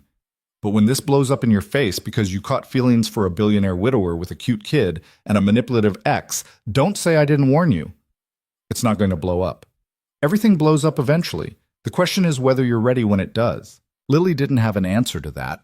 She just drank her wine and tried not to think about the engagement party next weekend, or the way Ethan's hand had felt in hers, or the fact that lying was getting easier every day. The scary part wasn't that she was good at pretending to be in love with Ethan Carlisle. The scary part was that she wasn't sure she was pretending anymore. The week before the engagement party crawled by like it was moving through mud. Lily spent her days pretending to job hunt while actually researching everything she could find about Carlisle family history, Connecticut estates, and how to survive in rooms full of people who could smell desperation like sharks smelled blood. Monica helped her practice small talk. They sat on the couch with wine, Monica firing questions while Lily tried not to sound like someone who'd learned everything from Google. So, what does your fiancé's company actually do? Commercial real estate development, with a focus on sustainable urban projects. They also have a growing portfolio in tech investments. And how do you feel about becoming part of such a prominent family? Terrified, also slightly nauseous. Lily, fine, honored, excited, ready to support Ethan in whatever he needs. Better, less honest, but better. The dress arrived on Thursday in a box so large it barely fit through Monica's door. Inside, wrapped in tissue paper like something sacred, was a gown that made Lily's hands shake when she touched it. Deep emerald green, floor length, with a neckline that was elegant without being revealing. The fabric felt like water, shifting and catching light as she lifted it. There was a note tucked inside. My grandmother suggested the color, said it would complement your eyes and make you impossible to ignore. Lily tried it on in Monica's tiny bathroom, struggling with the zipper until her friend came to help. When she finally looked in the mirror, she barely recognized herself. Oh my God, Monica breathed. You look like you belong in a museum. I look like I'm playing dress up. No, you look like someone who could actually be engaged to a billionaire. Monica adjusted the shoulders. How much did this cost? I don't want to know. I looked up the designer while you were changing. Try not to spill anything on it. This dress costs more than my car. Lily felt sick. The weight of the fabric, the knowledge of its price tag, the reality of what Saturday night meant, it all pressed down on her until she could barely breathe. I can't do this, she said. Yes, you can. No, Mon, I really can't. I'm going to walk into that party and everyone's going to know I'm a fraud. They're going to take one look at me and see exactly what I am. A broke designer from Brooklyn who's way out of her depth. So stop. Monica turned her around, hands firm on her shoulders. You've already survived a dinner with his grandmother and a charity brunch with his ex. You've met his kid and didn't screw that up. You're not a fraud. You're just someone who's scared. And scared is normal. What if I mess up? What if I say the wrong thing or use the wrong fork or then you mess up? So what? You think these people are perfect? They're just better at hiding their mistakes behind money and good tailors. Monica's expression softened. Besides, you're not doing this alone. Ethan will be there. And from what you've told me, he's not going to let you sink. Lily wanted to believe that, but she kept thinking about Victoria's assessing gaze, about the way the board members had watched her like they were waiting for her to fail, about Evelyn's sharp eyes that missed nothing. Friday night, Ethan called, not texted, actually called, which was unusual enough that Lily stared at her phone for 2 rings before answering. Hey, she said. Are you okay? His voice was tight with something that sounded like stress. About tomorrow, I mean, because if you're not, we can still, I'm fine. You're a terrible liar when you're not in person. I'm fine, she repeated more firmly. Just nervous. Join the club. She heard him moving around, footsteps on hardwood. My grandmother has invited 243 people. She's hired a string quartet. There's going to be champagne that costs more per bottle than most people's car payments. And somewhere in the middle of all that, we're supposed to convince everyone that we're madly in love. No pressure. Right. No pressure. He was quiet for a moment. I keep thinking about what you said to Victoria, about me being smart enough to make my own decisions. I shouldn't have said that. It wasn't my place. It was exactly your place. That's what someone who actually cared about me would say. He paused. That's what Sarah would have said. The name hung in the air between them. Ethan rarely mentioned his late wife, and when he did, it was always carefully neutral, like he was trying not to feel too much. I'm sorry, Lily said. I didn't mean to. Don't apologize. It's just strange. Having someone defend me again, I'd forgotten what that felt like. Lily sat on Monica's couch, phone pressed to her ear, and tried to figure out what to say to that. How to acknowledge the loneliness in his voice without making it weird, without crossing the professional boundary that was already blurring at the edges. For what it's worth, she said finally, I think you're doing an incredible job. With Oliver, with the company, with all of it, even if you don't feel like you are. How do you know I don't feel like I am? Because nobody who's actually doing incredible feels like they are. They just feel like they're barely keeping their head above water and hoping nobody notices. He laughed, short and surprised. That's exactly what it feels like. I know. I've been there. They talked for another 20 minutes about nothing important. Oliver's soccer game, the merger timeline, whether the string quartet would play anything written after 1950. It felt normal, easy, like they were actually friends instead of 2 people trapped in an elaborate lie. When they finally hung up, Monica was watching from the kitchen doorway. You're in so much trouble, she said. I know. Saturday arrived too fast. The car came at 4, earlier than Lily expected, but Ethan had texted that morning explaining his grandmother wanted photos before guests arrived. Lily climbed in wearing the green dress and heels that already hurt. Makeup done by a professional Monica had somehow bullied into giving her a discount. The drive to Connecticut took 2 hours. Lily watched the city disappear behind them, replaced by increasingly large houses set back from increasingly pristine roads. By the time they turned onto a private drive lined with old-growth trees, she felt like she'd entered a different world entirely. The Carlisle estate wasn't a house. It was a statement. 3 stories of cream-colored stone, windows that caught the late afternoon sun, grounds that stretched farther than Lily could see. There were actual rose gardens, actual topiaries, an actual fountain in the circular driveway. "This is insane," she muttered. The driver smiled. "Wait until you see the ballroom." Ethan met her at the front door. He wore a tuxedo that had definitely been custom-made, his dark hair finally properly trimmed, looking every inch the billionaire CEO she kept forgetting he was. "You're here," he said, and the relief in his voice was palpable. "Did you think I'd run?" The thought crossed my mind. He took her hand, and Lily felt the slight tremor in his fingers. He was just as nervous as she was. "You look beautiful. The dress is perfect." "Your grandmother has good taste." "My grandmother has terrifying taste. There's a difference." He led her inside through a foyer that could have fit Monica's entire apartment. "She's in the garden room doing final preparations. We have maybe 10 minutes before she descends and starts orchestrating everything." The house was as overwhelming inside as out. High ceilings, crown molding, art that was probably worth more than Lily would make in her lifetime. Staff moved efficiently through hallways, carrying flower arrangements and champagne flutes and covered trays. Ethan pulled her into a small sitting room and closed the door. "I need to tell you something," he said, "before this all starts." Lily's stomach dropped. "What?" "The merger finalized yesterday. Officially signed, board approved, everything locked in." He looked at her directly. "Which means the original reason for all this is done. You've fulfilled your end of the contract. If you want to walk away tonight, I wouldn't blame you." She stared at him. "The merger is done." "Yes." "So this party is just family obligation, grandmother's idea of celebrating, making it official in the eyes of society." He ran a hand through his hair, messing up whatever product had been keeping it in place.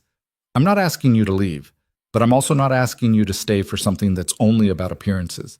You've already done more than I had any right to expect." Lily thought about the $25,000 already in her account. The other $25,000 she was owed when this ended. The contract that technically didn't require her to attend this party since the business purpose was complete. She also thought about the phone call last night, the way Ethan's voice had sounded when he talked about forgetting what it felt like to have someone defend him. The exhaustion she could see in his eyes even now, standing in this mansion, wearing a tuxedo that cost more than her monthly rent. "I'm staying," she said. "You don't have to." "I know. I'm staying anyway." She adjusted his bow tie, which was slightly crooked. "Besides, I want to see the look on Victoria's face when we walk in together." He smiled, real and grateful. "Thank you." Before either of them could say anything else, the door opened and Evelyn swept in. She wore a gown that probably cost more than a small car. Her silver hair perfectly styled, diamonds at her throat and wrists. "There you are," she said. "The photographer is waiting. We need formal portraits before the guests arrive." The next hour was a blur of posing and adjusting and being told to tilt her head just so while some photographer clicked away. Ethan's hand stayed at her waist, warm and steady, and Lily tried not to think about how natural it felt. They took photos in the garden, on the grand staircase, in the ballroom that was somehow even more impressive than Lily had imagined. Crystal chandeliers, floor-to-ceiling windows, a ceiling painted with something classical and probably priceless. "Closer," the photographer directed. "This is an engagement party, not a business meeting. I need to see affection." Ethan pulled Lily closer, and she let herself lean into him. This close, she could smell his cologne, feel the rise and fall of his breathing. "Sorry," he murmured. "I know this is awkward." "It's fine." "Tilt your head up," the photographer called. "Look at each other like you're in love." Lily looked up, meeting Ethan's eyes. Something passed between them. Acknowledgement, maybe, of how far they'd come from that desperate conversation in a restaurant 3 weeks ago. Or maybe just shared anxiety about the night ahead. "Perfect," the photographer said. "That's the one." Guests started arriving at 6. Lily stood beside Ethan in the receiving line, shaking hands and accepting congratulations from an endless stream of faces she'd never remember. Everyone said the same things with minor variations. "What a lovely couple. How romantic. When's the wedding? Have you set a date?" Ethan fielded most of it, his hand never leaving hers, occasionally squeezing in warning when someone particularly difficult approached. "That's Harrison Reed," he murmured, as an older man with steel-gray hair headed their way. "VP of Operations. Hates me. Tolerated my father. Thinks I'm too young to run the company." "The one who looked hostile at dinner?" That's him. Harrison approached with a woman who must have been his wife. Thin, expensive jewelry, the kind of smile that never reached her eyes. Ethan, congratulations on the engagement. Harrison's handshake was firm enough to be aggressive. And the merger, of course. Quite a week for you. Thank you, Harrison. This is my fiancée, Lily Harper. Ms. Harper. Harrison's gaze was assessing, dismissive. I don't believe we've met before. What is it you do? Interior design, Lily said. How interesting. Commercial or residential? It was a test. Lily could feel Ethan tense beside her. Both.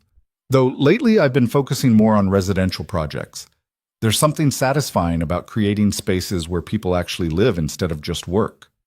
I imagine so. Much smaller scale, of course. Sometimes, but I find that working small means you have to be better. Every choice matters more when you can't hide mistakes behind square footage. Harrison's expression flickered, surprise maybe, or reassessment. An interesting philosophy. Lily's being modest, Ethan said smoothly. She redesigned my home office last month, completely transformed the space.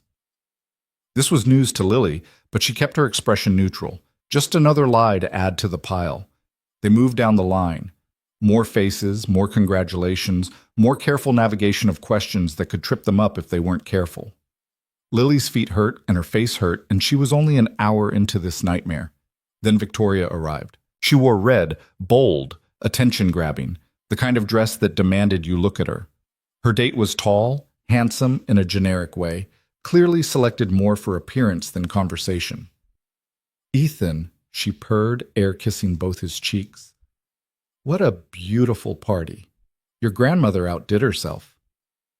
Victoria, glad you could make it. Wouldn't miss it. Her gaze slid to Lily, sharp and calculating. Lily, that dress is lovely. Vera Wang? I'm not sure, Lily lied.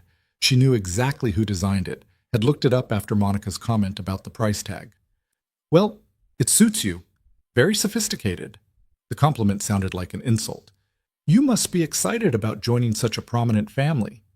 I'm excited about marrying Ethan, Lily said evenly. The prominent family is just a bonus. Victoria's smile sharpened. Of course. How romantic. She turned to Ethan. Save me a dance later? For old time's sake? I'll see what I can do. She swept past, leaving a cloud of expensive perfume and tension. I hate her, Lily muttered. Join the club.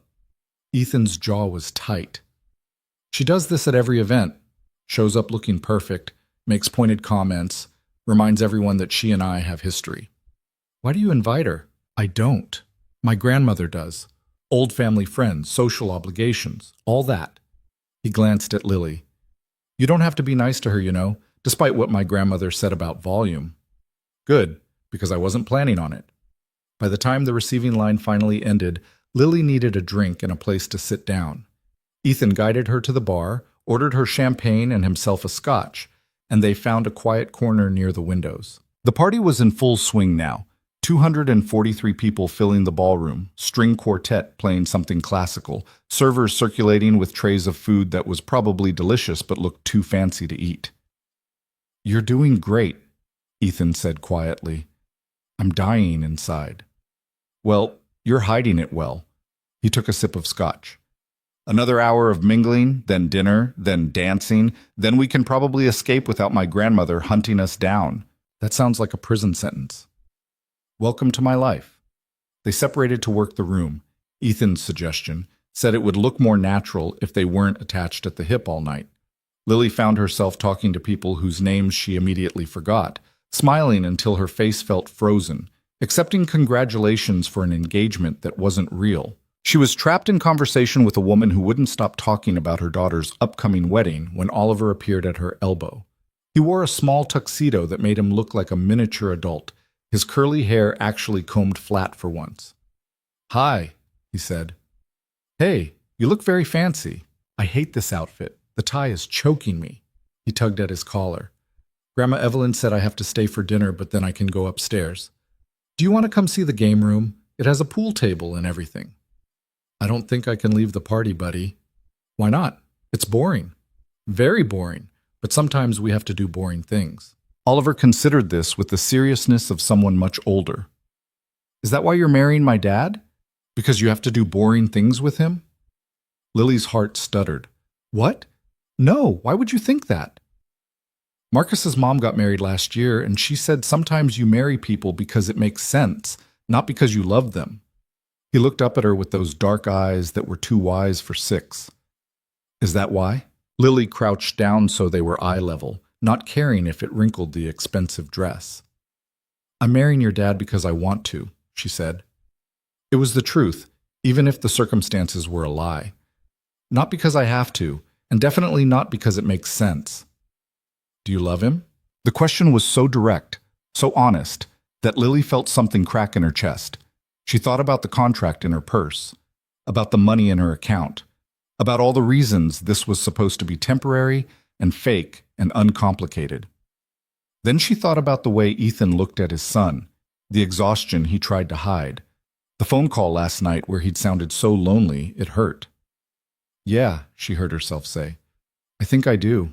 Oliver's face split into a grin. Good. Dad needs someone who isn't sad all the time. He ran off before Lily could process that, disappearing into the crowd of adults. She stood there in her expensive dress, surrounded by people she didn't know, realizing she'd just admitted something she'd been trying not to think about for weeks. She was in love with Ethan Carlisle. Not fake in love. Not pretend for the contract. Actually, genuinely, stupidly in love with a man who was paying her to pretend. Well, said a voice behind her, that's certainly unexpected. Lily turned to find Evelyn standing there, champagne in hand, expression unreadable. How much did you hear? Lily asked. Enough. Evelyn studied her with those sharp blue eyes. Walk with me. It wasn't a request.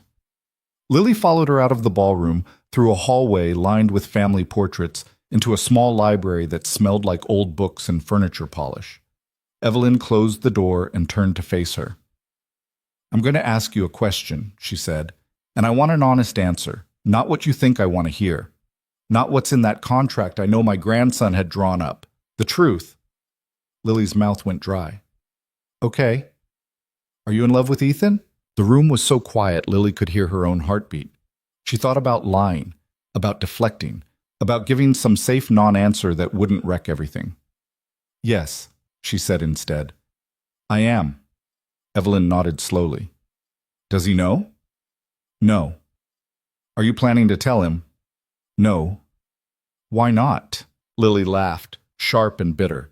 Because he hired me to pretend to be his fiancée so his grandmother and his board would think he had his life together. Because there's a contract with an end date and a final payment. Because this was never supposed to be real, and me catching feelings doesn't change the arrangement. So you're just going to walk away when the 6 weeks are up? Take your money and disappear? That's what he's paying me to do. Evelyn set down her champagne glass with deliberate precision. My grandson is an idiot. Excuse me? Brilliant businessman, loving father, absolute idiot when it comes to his own happiness. She moved to the window, looking out at the party visible through the glass. After Sarah died, he shut down, threw himself into work, into raising Oliver, into everything except dealing with his grief. I watched him become a shell of himself. So when he told me he was engaged, I was suspicious. And when I met you, I was certain it was a lie. Then why did you let it continue? Because, for the first time in 2 years, I saw him actually look at someone. Not through them, not past them, at them.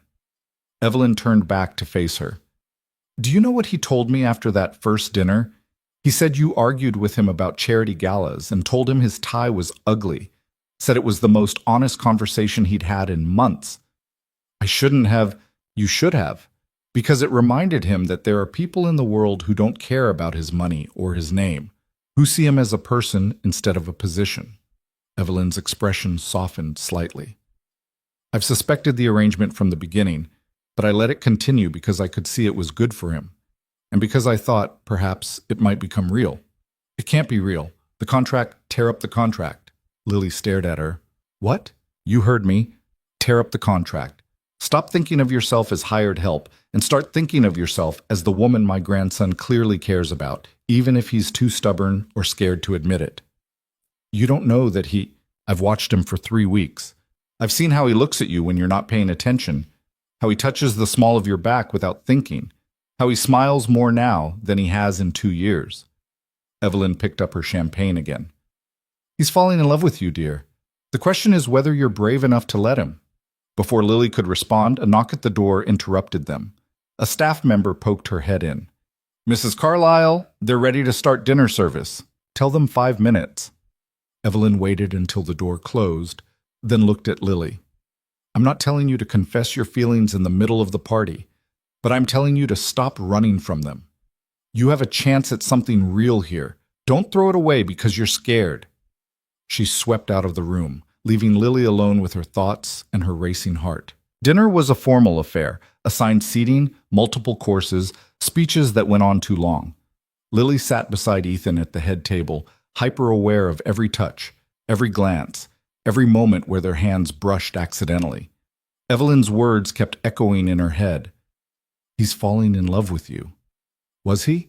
Or was Evelyn just seeing what she wanted to see, trying to manufacture a happy ending where none existed? Lily watched Ethan give a toast, thanking everyone for coming, thanking his grandmother for organizing everything, thanking Lily for putting up with him. He got laughs in all the right places, played the role perfectly, gave no indication that any of this was anything but genuine. But when he sat back down and his hand found hers under the table, Lily felt his fingers trembling. You okay? She whispered. Ask me again when this is over. After dinner came dancing. The string quartet transitioned to something more upbeat, and couples moved onto the floor. Ethan stood, offered his hand. May I? Lily let him lead her out. His hand settled at her waist, hers on his shoulder, and they fell into an easy rhythm. He was a good dancer, probably had lessons as a kid, along with all the other things rich children learned. You're quiet, he said after a moment. Just thinking. About? Everything. Nothing. The fact that she was dancing with a man she'd fallen in love with at a party, celebrating a fake engagement. The contract sitting in her purse. The money in her account. The 6-year-old who'd asked if she loved his dad. About how surreal this all is, she said finally. Tell me about it. 3 weeks ago I was panicking in a restaurant. Now I'm dancing with my fake fiancé at a party my grandmother threw while 200 people congratulate me on a relationship that doesn't exist. Something in his tone made Lily look up. He was staring at some point over her shoulder, jaw tight, expression carefully neutral. Ethan. Victoria's watching, he said quietly. Probably waiting for me to make good on that dance I said I'd consider. Do you want to dance with her? No, but if I don't, she'll make it a thing. She's good at that. The song ended. Another began, slower this time. Ethan didn't let go. One more? He asked. Sure. They swayed in silence for a while. Lily could feel people watching, probably commenting on how sweet they looked together, how in love, what a perfect couple. If only they knew. I need to tell you something, Ethan said suddenly. Lily's heart jumped. What? The contract, the engagement, all of this. He took a breath. It's gotten complicated. I know. No, I don't think you do. He pulled back slightly so he could look at her. When I hired you, it was supposed to be simple. 6 weeks of pretending, everyone gets what they want, we go our separate ways, but it's not simple anymore. Ethan, let me finish, please. His eyes were dark, intense. You've been amazing, better than I had any right to expect. You're kind to Oliver, you held your own with my grandmother, you stood up to Victoria when you didn't have to, and somewhere in all of that I stopped thinking of you as someone I hired and started thinking of you as someone I... Ethan! Victoria appeared beside them, smile bright and predatory. You promised me a dance. I'm here to collect. Ethan's jaw tightened. Victoria, I'm in the middle of... I'm sure your fiancé won't mind sharing you for one song. She looked at Lily, challenge clear in her eyes. You don't mind, do you? Lily wanted to mind.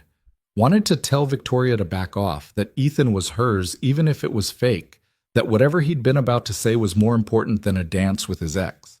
But they were surrounded by people, and making a scene would draw exactly the kind of attention they didn't need. Of course not, Lily said, stepping back.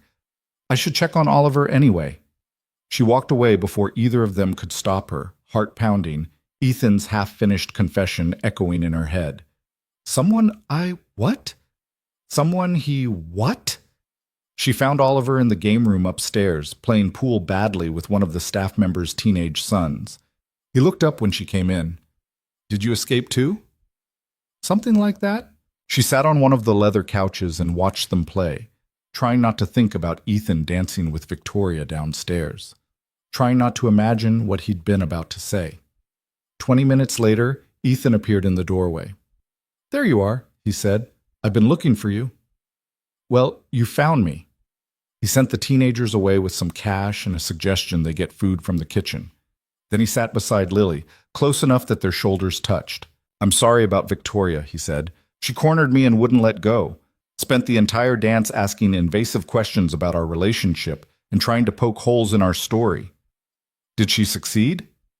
"Almost. She asked when I proposed, and I blanked for a second because I couldn't remember what we'd told people." He ran a hand through his hair. "This is getting too complicated. Too many lies to keep track of." "Then maybe we should simplify it." "How?" Lily took a breath, Evelyn's words still ringing in her ears. "Tear up the contract. Stop thinking of yourself as hired help." "We could tell the truth," she said quietly. Ethan went very still. "What?" "The truth. That this started as a business arrangement. That you hired me because you were desperate and I was broke and we made a deal." She looked at him. "But that somewhere along the way it stopped being fake." The silence stretched between them, heavy with everything they weren't saying. "Lily," Ethan said finally, What are you—" "I'm saying that I don't want to pretend anymore. I don't want to memorize stories about how we met or practice answers to questions about our future. I don't want to stand in rooms full of people and lie about caring about you when the truth is—" She stopped, courage faltering. "When the truth is what?" His voice was barely a whisper. "When the truth is I do care. For real. Not because you're paying me. Not because it's in the contract, just because—" She forced herself to meet his eyes. "Because you're kind and exhausted and doing your best with an impossible situation. Because you love your son more than anything. Because you trusted me when you had no reason to. Because I—" Ethan kissed her. It wasn't gentle or tentative. It was desperate, like he'd been holding back for weeks and finally couldn't anymore. His hands cupped her face, and Lily kissed him back with everything she hadn't let herself feel until now. When they finally pulled apart, both breathing hard, Ethan pressed his forehead to hers. "I was trying to tell you earlier," he said, before Victoria interrupted, "that this stopped being fake for me weeks ago. That every time I touch you or look at you or hear you laugh, I have to remind myself that you're just doing a job. Except I don't think you are anymore." "Are you?" "No," Lily whispered. "I'm not." "Then tear up the contract." "What?" "The contract, the payments, all of it." He pulled back enough to look at her. "I don't want to pay you to be with me. I want you to be with me because you want to be. For real this time. Ethan, the money, keep what I already gave you. I don't care about the money. I care about you." His thumb traced her cheekbone. "Tell me you want this. Tell me I'm not imagining that you feel it too." Lily thought about the contract in her purse, about the final payment she'd been counting on, about Monica's warnings and Evelyn's knowing looks and everything that could go wrong. Then she thought about Oliver asking if she loved his dad, about Ethan's hand trembling in hers during dinner, about 3 weeks of pretending that had somehow become the most real thing in her life. "I want this," she said. "I want you. For real." He kissed her again, softer this time, and Lily felt something settle in her chest. Relief, maybe. Or just the simple rightness of finally being honest. They stayed in the game room for another 10 minutes, kissing like teenagers, whispering plans for how to handle the rest of the night. Eventually they'd have to go back downstairs, face the party, navigate the rest of the evening. But for now, in this quiet room away from the crowds and the scrutiny, they could just be two people who'd found each other in the wreckage of desperate circumstances. When they finally returned to the ballroom, hand in hand, Evelyn caught Lily's eye across the room. She raised her champagne glass slightly. Approval or acknowledgement or maybe just satisfaction at a plan come together. Lily smiled back and let Ethan pull her onto the dance floor. This time when they swayed to the music, there was no pretending, no calculating what looked convincing, just two people holding each other while everyone watched and assumed they knew the whole story. They didn't know the half of it, but that was okay. Some truths were better kept private. Victoria cornered Lily in the bathroom 20 minutes later. Lily had been washing her hands, still floating from the conversation upstairs, from Ethan's kiss, from the weight of the contract finally lifted.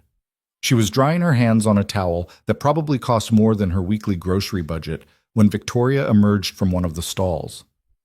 "Well," Victoria said, reapplying lipstick in the mirror, "you certainly have everyone fooled." Lily's stomach tightened. "Excuse me?" The sweet girl from nowhere who swept Ethan off his feet. "It's a good performance. Very convincing." Victoria capped her lipstick and turned, leaning against the marble counter.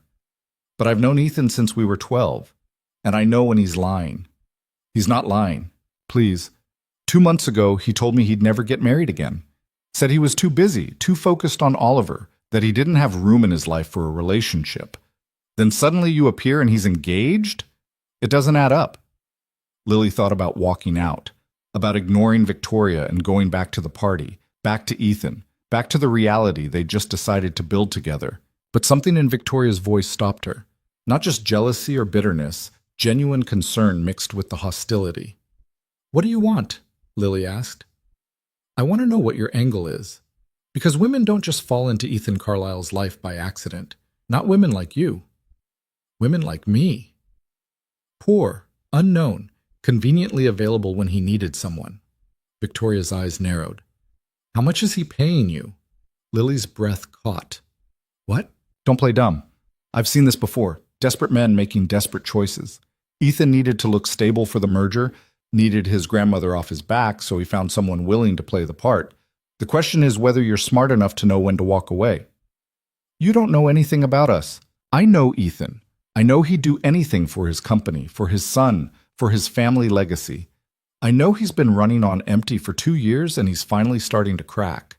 Victoria's expression shifted, something almost like sympathy bleeding through. "And I know that when this falls apart, and it will fall apart, you're going to be the one who gets hurt, not him. He has money, lawyers, a family who'll protect him. What do you have?" The words hit harder than Lily wanted to admit, because Victoria was right about some of it. Until an hour ago, this had been a business transaction. Until upstairs in the game room, Lily had been exactly what Victoria accused her of being, someone getting paid to play a part. But that wasn't what this was anymore. "I have someone who chose me," Lily said quietly. "Not because I'm convenient or useful or playing a role, because he wants me here." "Does he? Or does he want what you represent? The idea of moving on, the appearance of having his life together?" Victoria picked up her clutch. "I'm not trying to be cruel. I'm trying to save you from getting destroyed when reality sets in. Ethan lives in a different world than you. Eventually, he's going to realize that." She left, heels clicking on marble, and Lily stood alone in the bathroom trying to steady her breathing. The thing was, Victoria had voiced every fear that had been lurking in the back of Lily's mind since this started.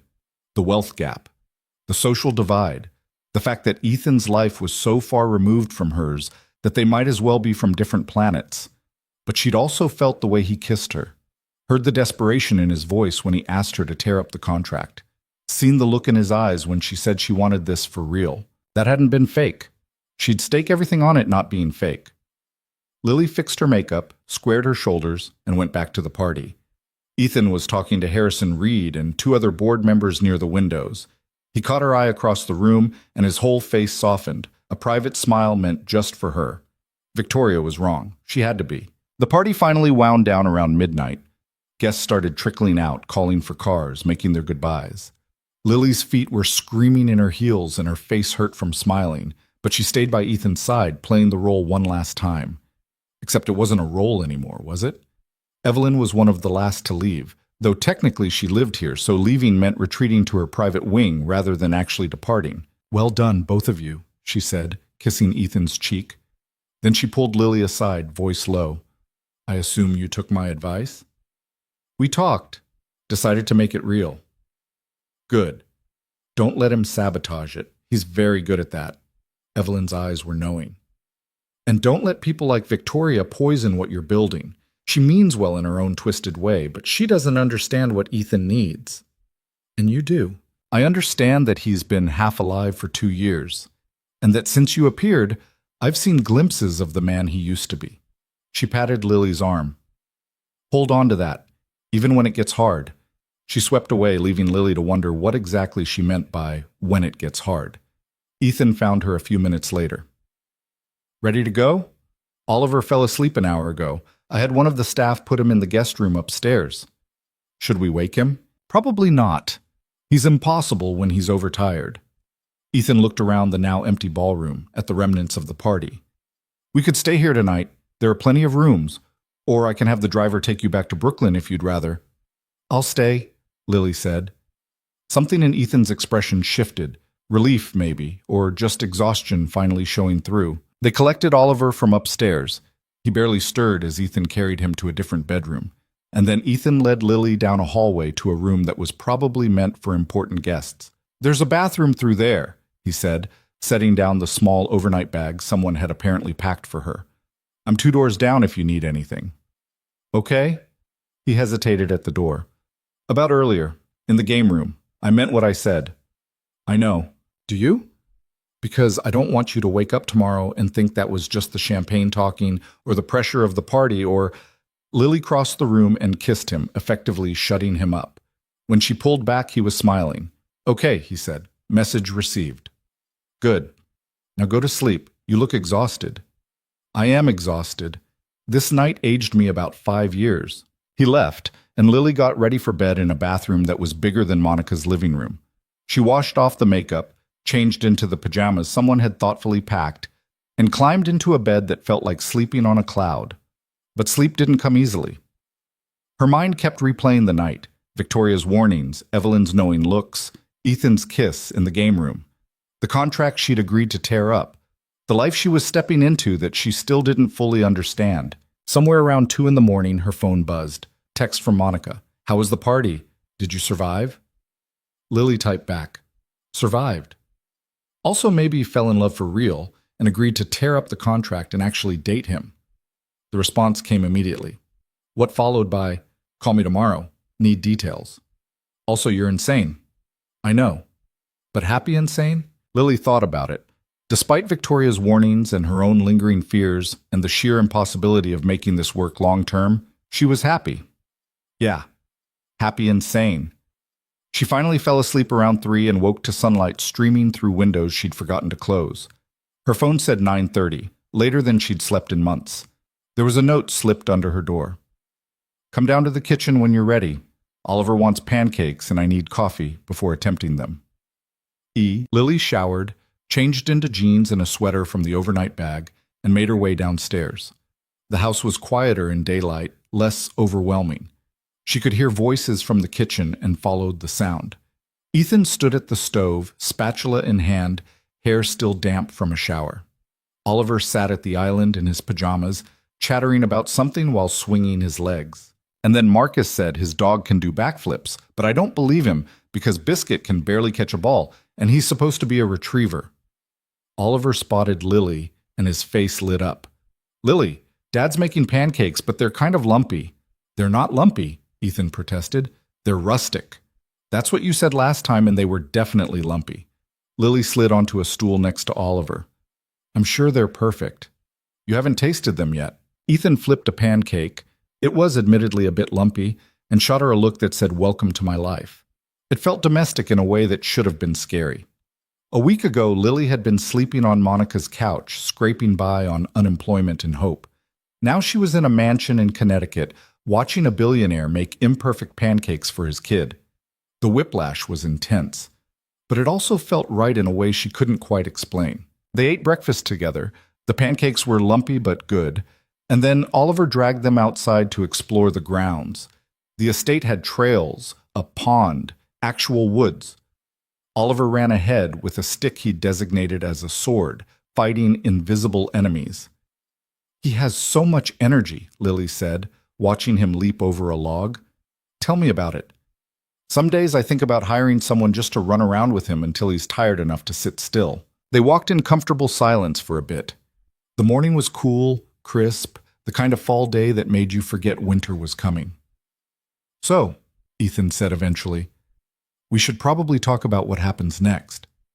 You mean now that we're not faking it? Yeah, that. He shoved his hands in his pockets. The contract had an end date, 6 weeks. We're at almost 4 now. If we're doing this for real, we need to figure out what that actually means. Lily had been trying not to think about the logistics, about the fact that she was still technically living on Monica's couch, that her bank account had money in it, but no job prospects, that Ethan's life was so far removed from hers that bridging the gap felt impossible. I don't know, she admitted. This is kind of uncharted territory. We could take it slow. Keep seeing each other, let Oliver get used to you being around, see how it feels without the pressure of the fake engagement. Except everyone thinks we're engaged. Your grandmother threw a party with 200 people. We can't just quietly walk that back. Why not? We tell people we decided to slow down, focus on getting to know each other better before rushing into marriage. It's not that unusual. Your grandmother is going to kill you. Probably, but she'll get over it. He caught her hand, threading their fingers together. I don't want to keep pretending. Not with you. If we're going to do this, I want it to be honest. Even if people judge us, think I'm a gold digger or you're having a midlife crisis, let them think what they want. I stopped caring about that a long time ago. Oliver came running back, breathless and pink-cheeked. Can we go see Biscuit? Grandma Evelyn said he's in her wing and I miss him. Sure, buddy. Let's go find him. They spent the rest of the morning at the estate, found Biscuit, a golden retriever who was indeed very dumb but very sweet, and played fetch until the dog got distracted by a squirrel. Had lunch in Evelyn's private dining room, where she asked pointed questions about their plans while pretending to be casual. So you're staying engaged? She asked, passing the salad bowl. We're figuring it out, Ethan said carefully. Figuring it out. How modern. Evelyn's eyes sparkled with something that might have been amusement. In my day, you were either engaged or you weren't. None of this figuring it out nonsense. In your day, you also didn't have smartphones or the internet, Ethan pointed out. True, we had to ruin our relationships face to face like civilized people. Lily nearly choked on her water. Evelyn smiled at her, all innocence. They drove back to the city in the late afternoon. Oliver fell asleep in the back seat, and Lily watched the landscape change from estates to suburbs to the familiar chaos of Manhattan. You're quiet, Ethan said. Just thinking. About? Everything. The fact that she needed to tell Monica the full story, that she had to figure out what she was actually doing with her life now that the contract was void, that Ethan's world and hers were going to collide in ways she couldn't predict. About how we make this work, she said. Practically, I mean. You live in the Upper East Side. I live on Monica's couch in Brooklyn. You're a CEO. I'm unemployed. The math doesn't exactly add up. So we make new math. That's not how math works. You know what I mean? He glanced at her. Move in with me. Lily's heart stuttered. What? Move in. You said yourself you're on Monica's couch. I have 4 bedrooms. It makes sense. Ethan, we've been really together for less than 24 hours.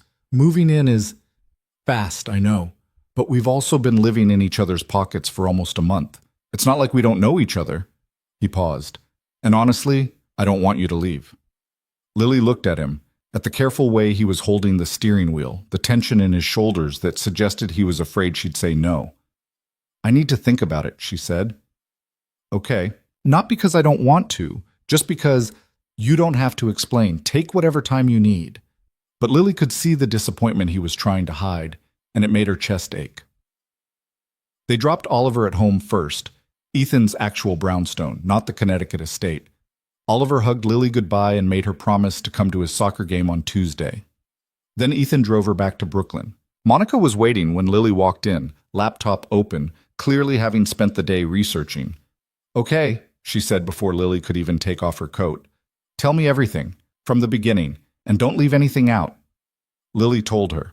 About the kiss in the game room, the conversation about making it real, Victoria's bathroom ambush, Evelyn's knowing approval. About Ethan asking her to move in, and her complete inability to know if that was crazy or just the next logical step. Monica listened without interrupting, which was unusual enough to be alarming. So, she said when Lily finished, you're in love with him. Yeah. And he's in love with you. I think so. He said he wanted this to be real. That's basically the same thing. It's really not, but okay. Monica closed her laptop. Are you going to move in with him? I don't know. Is that insane? We barely know each other outside of the fake engagement. You know him well enough to fall in love with him. That's different. How? Good question. Lily flopped onto the couch, her temporary bed for the last few months, and stared at the ceiling. What if Victoria's right? She said quietly. What if the only reason he thinks he wants this is because I'm convenient? Because I was there when he needed someone, and now he's confusing gratitude with actual feelings? Is that what you think? I don't know what I think. This whole thing happened so fast. One minute I was drowning in my own life, and the next I'm engaged to a billionaire. Now it's supposedly real, and I'm supposed to just trust that? Monica sat beside her.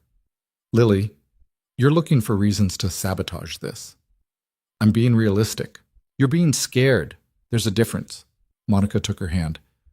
Look, I don't know Ethan. I've never met him, but I know you.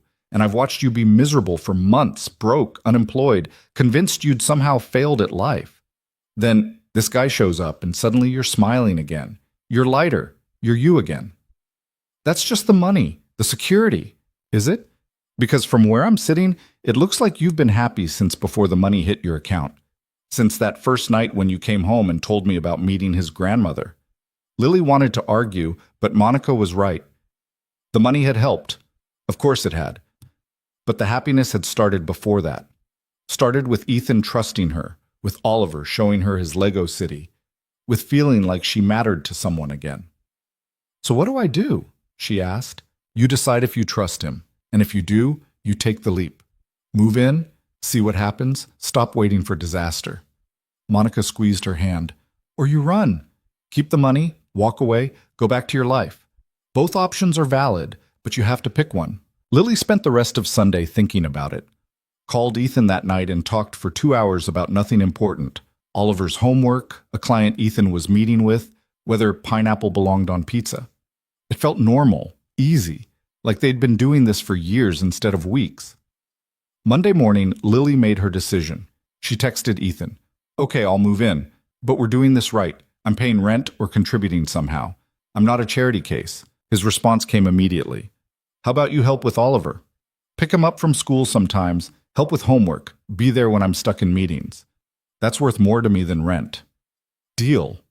When can you move?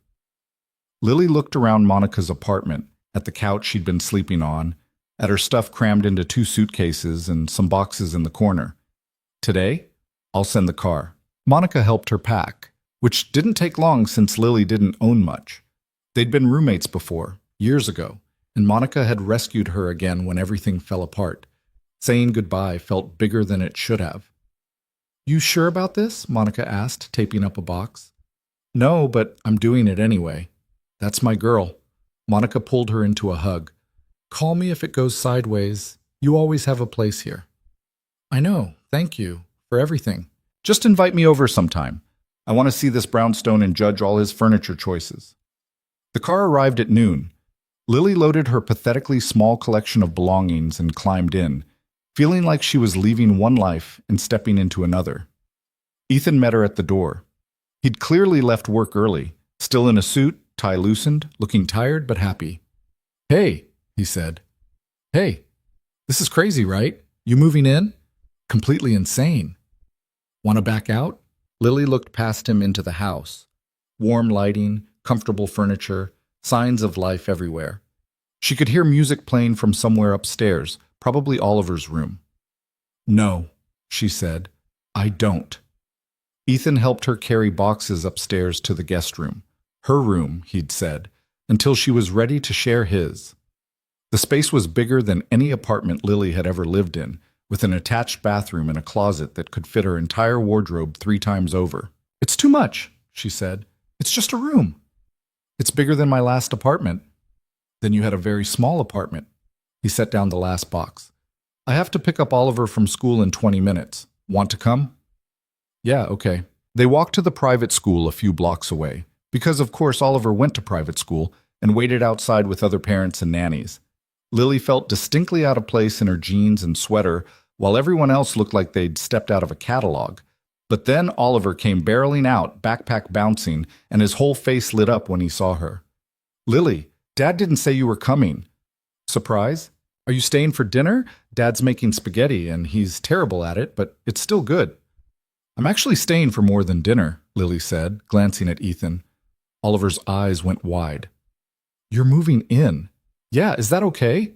He threw his arms around her waist, squeezing tight. That's awesome. Over his head, Lily met Ethan's eyes. He was smiling, soft and grateful, and for a moment everything felt right. They walked home together, Oliver chattering about his day, and Lily let herself believe that maybe this could work, that maybe she deserved this second chance at happiness. That night, after dinner, Oliver was right. The spaghetti was terrible but good, and homework and bedtime stories. Lily and Ethan sat in the living room with wine. So, Ethan said, first day of cohabitation. How does it feel? Surreal. Good. Terrifying. Yeah, that about sums it up. He took a sip of wine. There's something I need to tell you. About the contract. Lily's stomach tightened. What about it? I didn't just tear it up. I mean, I did, but I also transferred the second payment, the final $25,000. It hit your account this morning. Ethan, you earned it. You did everything we agreed to, and more. The money is yours regardless of what happens between us now.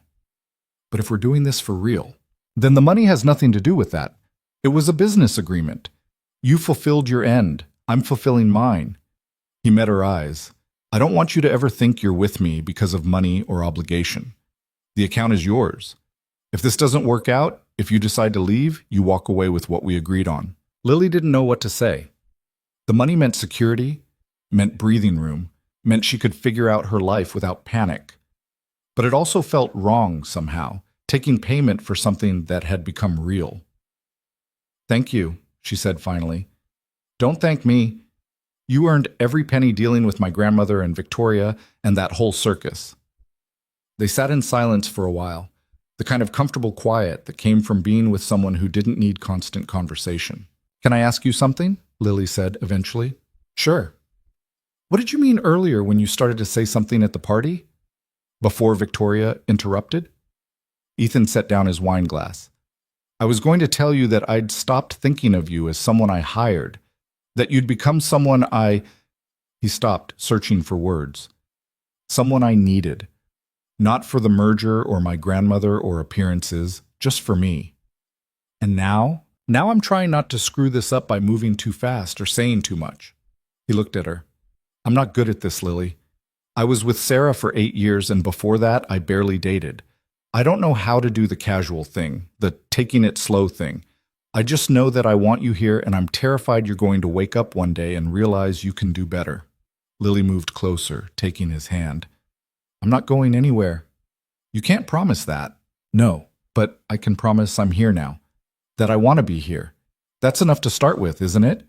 Ethan pulled her close, and they sat like that for a long time, holding each other in the quiet house while Oliver slept upstairs and the city hummed outside. It wasn't perfect. Lily still had fears, still heard Victoria's warnings echoing in her head, still sometimes woke up and couldn't believe this was her life now. But it was real, messy and complicated and real. And for the first time in a long time, that felt like enough. The first real fight happened 3 weeks after Lily moved in. She'd spent the afternoon with Oliver, helping him build a new section of his Lego city while Ethan worked late at the office. Around 7, she'd started making dinner, nothing fancy, just pasta and sauce, when Ethan came home looking like he'd been through a war. Rough day? She asked. Harrison's pushing back on the new development project. Says the timeline's too aggressive, the environmental impact studies aren't thorough enough. He loosened his tie, poured himself a scotch. I've been working on this for 6 months. Everything's solid. He's just looking for reasons to undermine me. Can you push it through anyway? Not without grandmother's vote. And she's been non-committal. He drained half the glass. Sometimes I think they're all just waiting for me to fail so they can say I was never ready to run the company.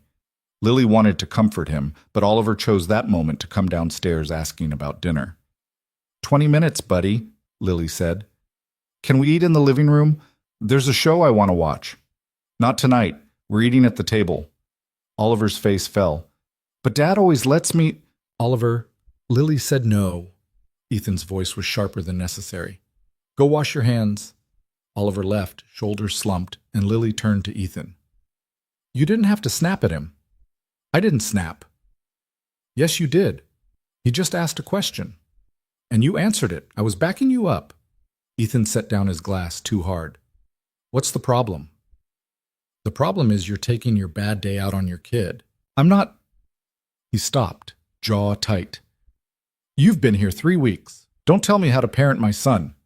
The words landed like a slap. Lily felt her face flush hot. You're right, she said quietly. I'm sorry.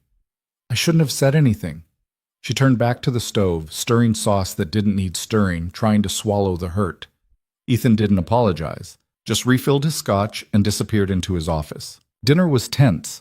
Oliver picked up on the atmosphere and got quiet, which made everything worse. Lily tried to keep conversation going, asking about his day, his homework, anything. But it all felt forced. After Oliver went to bed, Lily found Ethan still in his office, staring at his laptop. I'm going to Monica's tonight, she said from the doorway. He looked up, surprised. What? Why? Because we need space. Because you're angry and I'm hurt and I don't want to make it worse. Lily, I didn't mean, I know, but you said it anyway. She grabbed her jacket from the hook. I'll be back tomorrow. We can talk then. Don't leave, please. I was an asshole. I'm sorry. I know you're sorry. I also know you meant what you said about me being here 3 weeks and not knowing how to parent Oliver. She met his eyes. And you're right. I don't. But that doesn't mean I don't care about him or that I'm wrong when I see you taking your stress out on him. I wasn't. Yes, you were. And you know it. Lily softened slightly. Look, I get that you're under pressure. I get that running a company and raising a kid alone is impossible, but I can't be here if every time you have a bad day you're going to shut me out or remind me I'm not really part of this family. Ethan stood, crossing to her. You are part of this family. Then treat me like it. Let me help. Let me be here for the bad days, not just the good ones. She touched his face. I'm not going to break, Ethan. I'm not Sarah. I'm not going to leave you because things get hard. His expression crumpled. That's what I'm afraid of, that you'll realize how hard it is and decide it's not worth it. The only thing that would make me leave is you pushing me away. She kissed him softly. I'm still going to Monica's tonight. Not because I'm leaving, but because we both need to cool down, okay? Okay. She stayed at Monica's apartment, sleeping on the familiar couch, trying not to second-guess everything. Monica listened to the whole story over wine and takeout. So he's scared you're going to leave, so he's pushing you away to protect himself, Monica summarized. Classic self-sabotage. I know, but knowing why he's doing it doesn't make it hurt less. No, it doesn't, but it does mean it's fixable. Monica refilled their glasses. You just have to decide if you want to fix it. Lily went back the next morning. Ethan was making pancakes, less lumpy this time, while Oliver did homework at the kitchen island. You came back, Ethan said quietly. I told you I would. I know, I still wasn't sure. He flipped a pancake. I talked to my therapist this morning, emergency session. She said I'm projecting my fear of loss onto you and creating the exact situation I'm afraid of. That sounds expensive and accurate.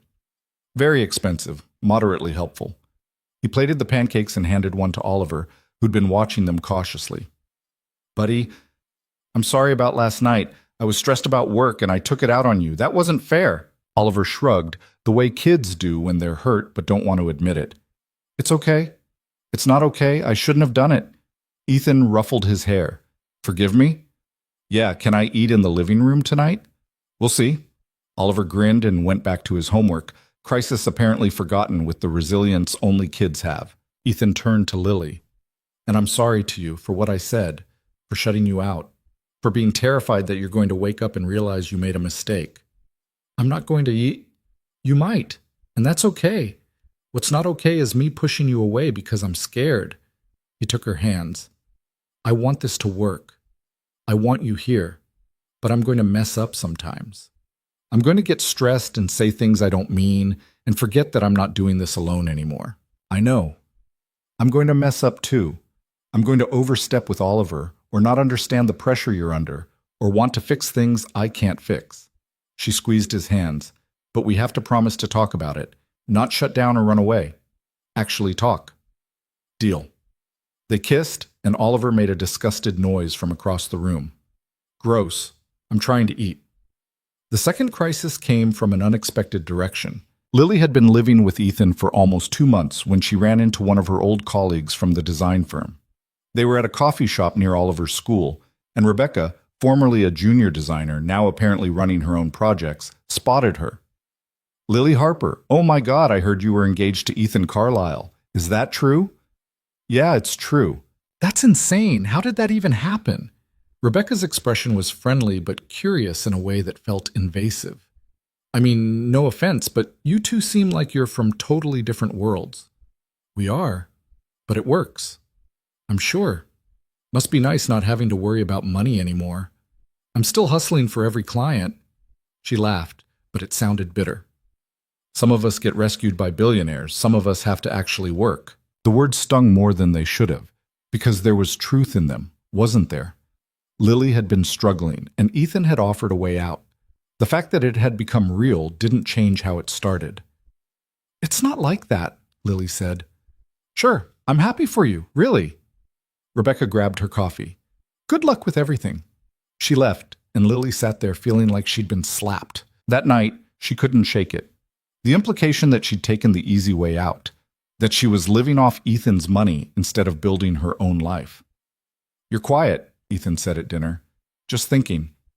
About? Lily set down her fork. I want to get a job. Ethan blinked. Okay, you don't need my permission for that. I know. But I wanted to tell you because I've been basically unemployed since we met, and I don't want you to think I'm with you for the money or the security or… Lily, I've never thought that. Other people do. I ran into Rebecca today, and she basically implied I got rescued by a rich man, and now I'm just coasting. Rebecca sounds like an asshole. She's not wrong, though. I haven't worked in months. I'm living in your house, helping with your kid, but I don't have anything that's mine. Ethan was quiet for a moment. What do you want to do? I don't know. Design work, maybe. But actually working for it this time, not just taking your money. You're not taking my money. You're living here. That's different. Is it? Because from the outside, it looks like I'm a kept woman playing house. And from the inside, Lily thought about it.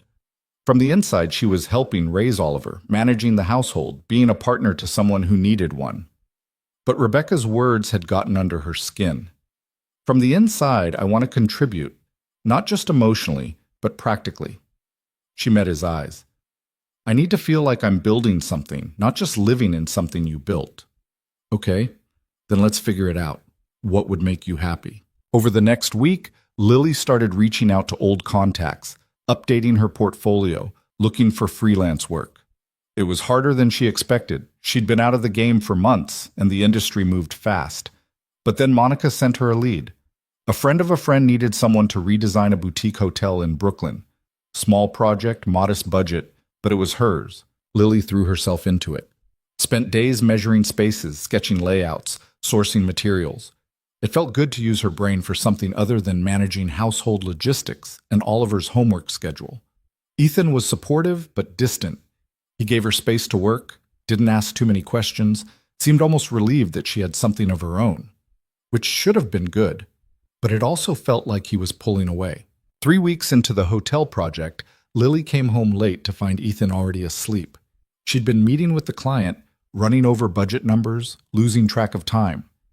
This was the third night this week she'd missed dinner. The next morning, Oliver asked why she hadn't been around. I'm working on a project, buddy. It's taking up a lot of time. Is it more important than us? The question hit her like a truck. No, of course not. Then why are you always gone? She didn't have a good answer. Because the truth was complicated. She'd been so focused on proving she wasn't just living off Ethan's money that she'd overcorrected, thrown herself into work the same way he did. That night, she turned down a client meeting and came home for dinner. Oliver's face lit up when he saw her, and Ethan looked relieved in a way that made her realize how much her absence had affected them. I'm sorry, she said after Oliver went to bed. I've been so focused on the project that I forgot why I wanted it in the first place. You wanted to feel like you were contributing. Right, but I was contributing before, just in different ways. She sat beside him on the couch. I think I was so worried about being seen as someone who married rich and gave up that I forgot to ask if that's what I actually wanted. What do you want? Lily thought about it.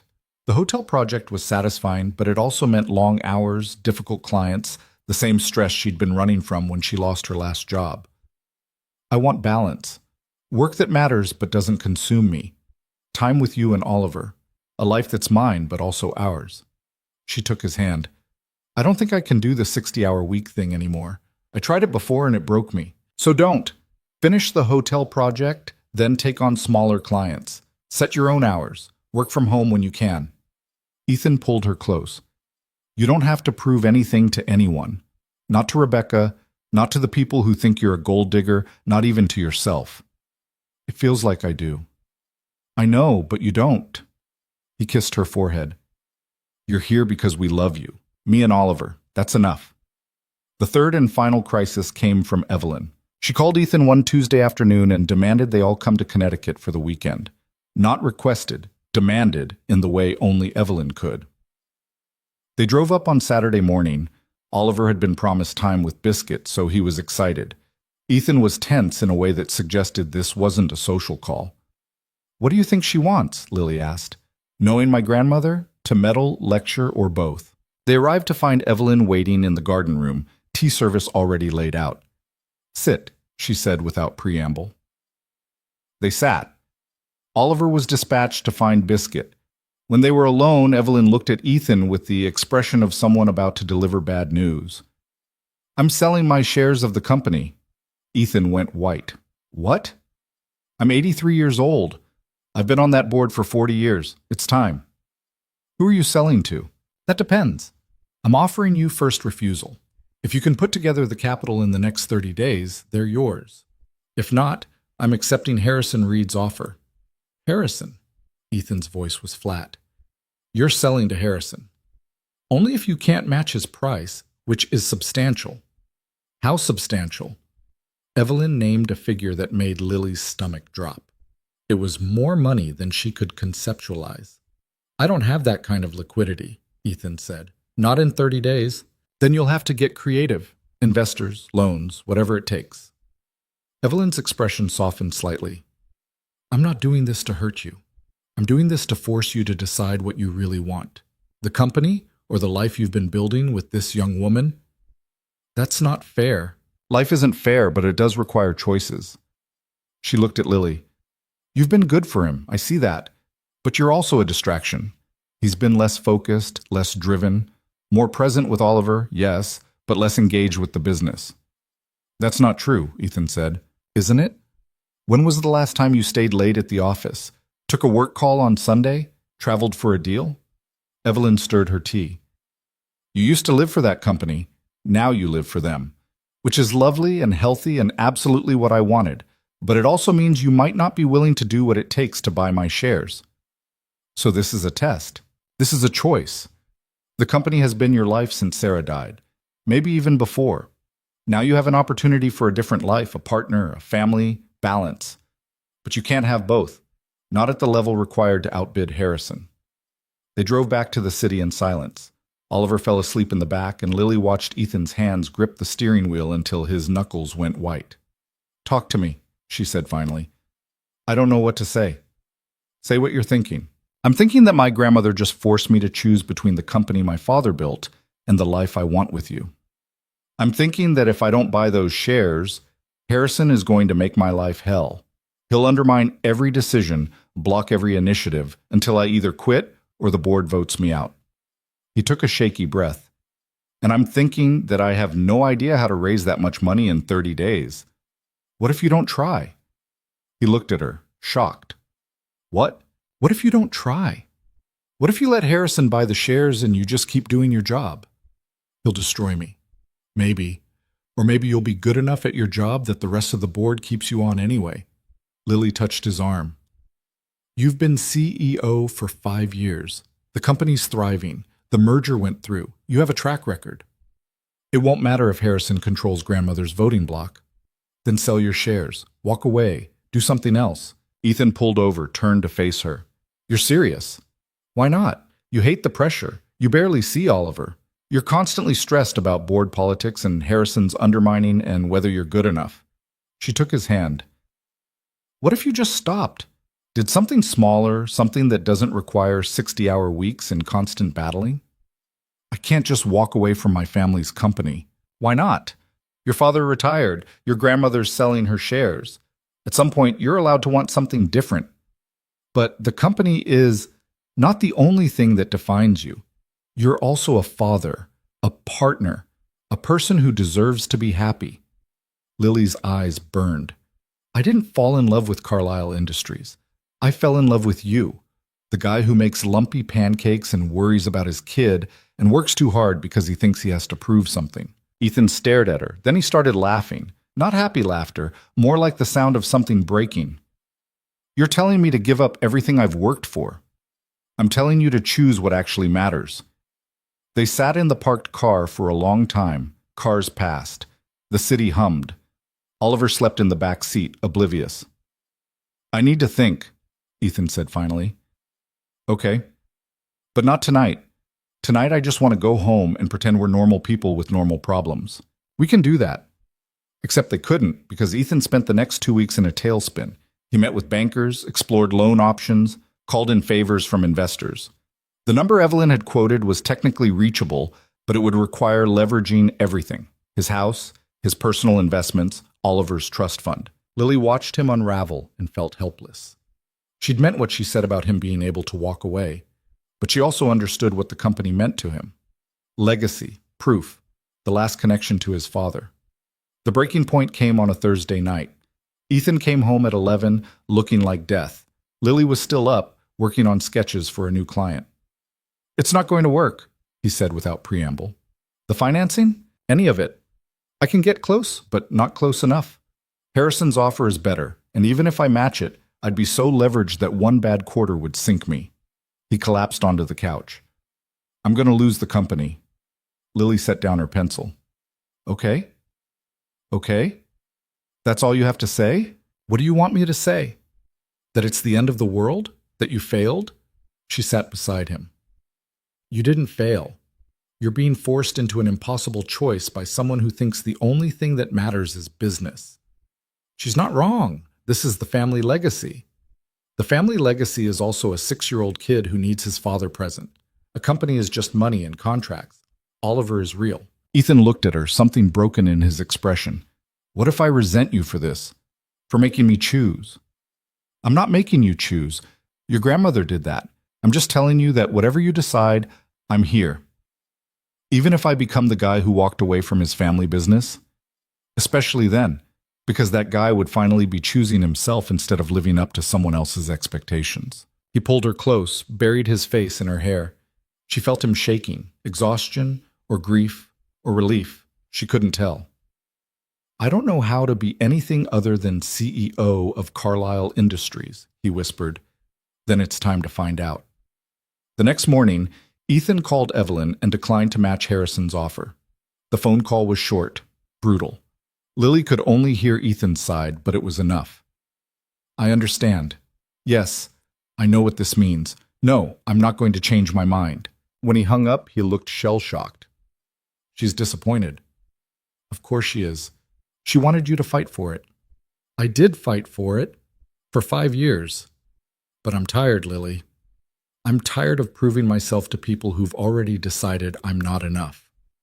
Oliver appeared in the doorway, still in his pajamas. Dad? Are you okay? Ethan pulled himself together, smiled. Yeah, buddy, I'm okay. Just dealing with some work stuff. Are you sad? A little, but also relieved. Oliver climbed onto his lap, and they sat like that for a while. Lily watched them and felt her heart crack open, not from sadness, but from the sheer weight of loving these two people who'd somehow become her entire world. The fallout was swift. Harrison bought Evelyn's shares, immediately started consolidating power. Within a week, he'd scheduled a board vote on Ethan's position as CEO. Ethan didn't fight it. Instead, he announced his resignation, effective in 30 days. The business press had a field day.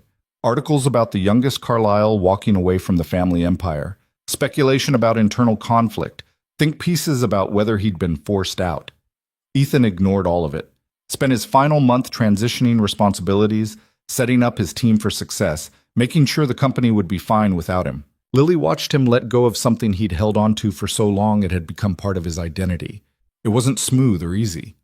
There were days he seemed lost, days he second-guessed everything, days he looked at her like he was waiting for her to realize she'd backed the wrong horse. But there were also better days Daisy picked Oliver up from school in the middle of the afternoon. Days he had dinner with them at 5 instead of 9. Days he seemed lighter, younger, more present. On his last day at Carlisle Industries, Ethan came home early. Lily was in the kitchen starting dinner, and Oliver was doing homework. "How does it feel?" she asked. "Strange, like I just walked away from everything I thought I was supposed to be." "And what are you now?" He thought about it. "Unemployed, a bit lost, but also maybe free for the first time in a decade." "So what do you want to do with that freedom?" "I have no idea." Over the next few months, Ethan figured it out. He started consulting, helping other companies with sustainable development, working on projects that interested him without the weight of family legacy. The money was less, but it was enough. More importantly, it let him set his own hours, choose his own clients, actually have a life outside work. He was home for dinner most nights, made it to Oliver's soccer games, took Lily on actual dates instead of squeezing in conversation between meetings. The transformation was subtle but profound. He smiled more, laughed easier, stopped looking like he was waiting for disaster. 6 months after leaving the company, Ethan proposed for real. Not at a fancy restaurant or some elaborate setup, just at home on a Tuesday night after they'd put Oliver to bed. They were sitting on the couch with wine, and he pulled out a ring. "I know we've been engaged before," he said. "Fake engaged, but I want to do this right. Actually ask you. Actually mean it." Lily looked at the ring. Simple, elegant, nothing like the flashy diamond he'd bought for their fake engagement. "I'm already wearing your other ring," she pointed out. "I know, but that ring was part of the performance. This one is real." He took her hand. "Lily Harper, will you marry me? For real this time? Not because of a merger or my grandmother or any reason except that I love you and I want to spend my life with you?" "You're really bad at romantic speeches." "I know, but I'm good at meaning what I say." "Yeah, you are." She kissed him. "Yes, obviously yes." They got married 4 months later, small ceremony at the Connecticut estate with just family and close friends. Oliver was the ring bearer and took his job very seriously. Monica was Lily's maid of honor and cried through the whole thing. Even Evelyn showed up, looking pleased despite having lost her power play. "You did well," she told Lily at the reception. "Got him to choose life over legacy. That's no small thing." "I didn't get him to do anything. He made his own choice." "With your influence, don't sell yourself short." Evelyn sipped her champagne. "For what it's worth, I'm glad he chose you. The company will be fine. Harrison's competent, if unimaginative, but Ethan, he gets to be happy. That's rarer than you think." Lily started to understand what Evelyn meant as months turned into years. She watched Ethan build a new career, one that didn't consume him. Watched Oliver grow up with a father who was actually present, not just physically there, but mentally engaged. Watched their life settle into something that looked nothing like what she'd imagined when she signed that contract in a restaurant booth. Her design business grew slowly but steadily. She took on projects she cared about, turned down ones that would mean sacrificing time with family. The money was fine. They didn't need her income to survive, but having it meant she contributed, mattered, built something that was hers. Some of their old social circle dropped away, confused by Ethan's choice to step back. But others stayed, the ones who'd never cared about his title or his company. They made new friends too, parents from Oliver's school, people from Lily's work, a social circle built on actual connection instead of business networking. It wasn't perfect. They still fought sometimes, still had days where the stress got to them, still struggled with balancing work and family and everything else. But they figured it out together, which turned out to be the whole point. 2 years after the wedding, Lily found out she was pregnant. She told Ethan on a Saturday morning while Oliver was at a sleepover. "Are you sure?" he asked, staring at the test. "Pretty sure. I took 3. We're having a baby." "Looks like it." He pulled her into his arms, and she felt him trembling. "I'm terrified." "Me too. But also happy?" "Yeah, also that." Oliver was ecstatic when they told him. Immediately started planning what he'd teach his little brother or sister, arguing that babies needed to learn about soccer and Legos as early as possible. The pregnancy was harder than Lily expected, morning sickness that lasted all day, exhaustion that made working impossible. But Ethan stepped up, took on more of the household management, hired help when they needed it. He'd learned finally that asking for support wasn't weakness. Their daughter was born on a Tuesday in March, tiny and perfect and terrifying in the way all new humans are. They named her Sarah, after Ethan's first wife, because some ghost deserved to be honored instead of buried. Oliver was obsessed with his baby sister, wanted to hold her constantly, cried the first time she smiled at him. Ethan was different this time, still scared, still anxious, but also more present. He'd missed so much of Oliver's early years, buried in grief and work. With Sarah, he was determined to be there for every moment. Lily watched him change diapers at 3 in the morning, sing off-key lullabies, stare at their daughter like he couldn't quite believe she was real. And she understood, finally, what Evelyn had meant about choosing happiness over legacy. The company Ethan left behind thrived under Harrison's leadership. Carlisle Industries expanded, took on bigger projects, made more money. By all external measures, Harrison was a better CEO than Ethan had been. But Ethan didn't care. He had what he wanted, a family that felt whole, work that mattered without consuming him, a life built on choices instead of obligations. Sometimes Lily thought about that night in the restaurant, when she'd been sitting alone and humiliated and Ethan had appeared with his desperate offer. How easily she could have said no. How different everything would have been if she'd walked away. But she hadn't. She'd taken a chance on something insane and temporary and fake, and somehow it had become the most real thing in her life. Because that was the thing about rock bottom. Sometimes you hit it and stay down, and sometimes you hit it and someone reaches out a hand. The trick was being brave enough to take it, even when you had no idea where it would lead. Lily had taken Ethan's hand in that restaurant, and he'd taken hers right back.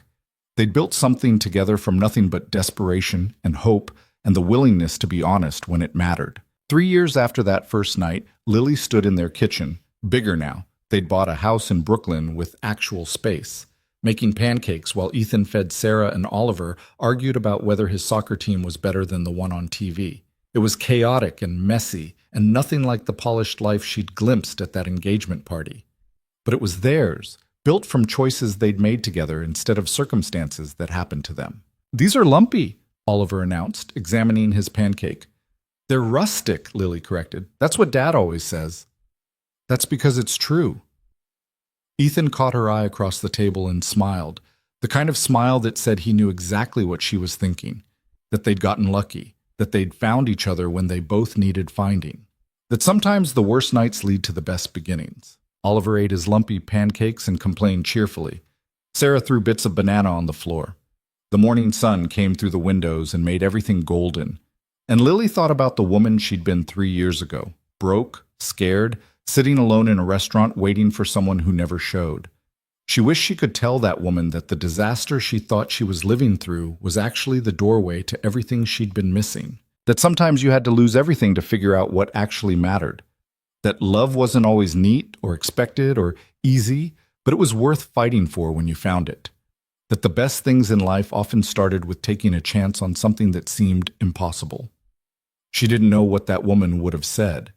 Probably something about being realistic, about protecting herself, about not trusting strangers with desperate offers in restaurants. But Lily was glad she hadn't listened to that voice. Glad she'd been broke enough and desperate enough and brave enough to say yes to the insanity. Because on the other side of that yes was this kitchen, this family, this life built from honesty and second chances and the willingness to choose love over fear. It wasn't the fairy tale people imagined when they heard the story, billionaire CEO and broke designer, engagement party at a mansion, all the trappings of wealth and romance. It was better than that. It was real. And real, Lily had learned, was worth more than any fantasy.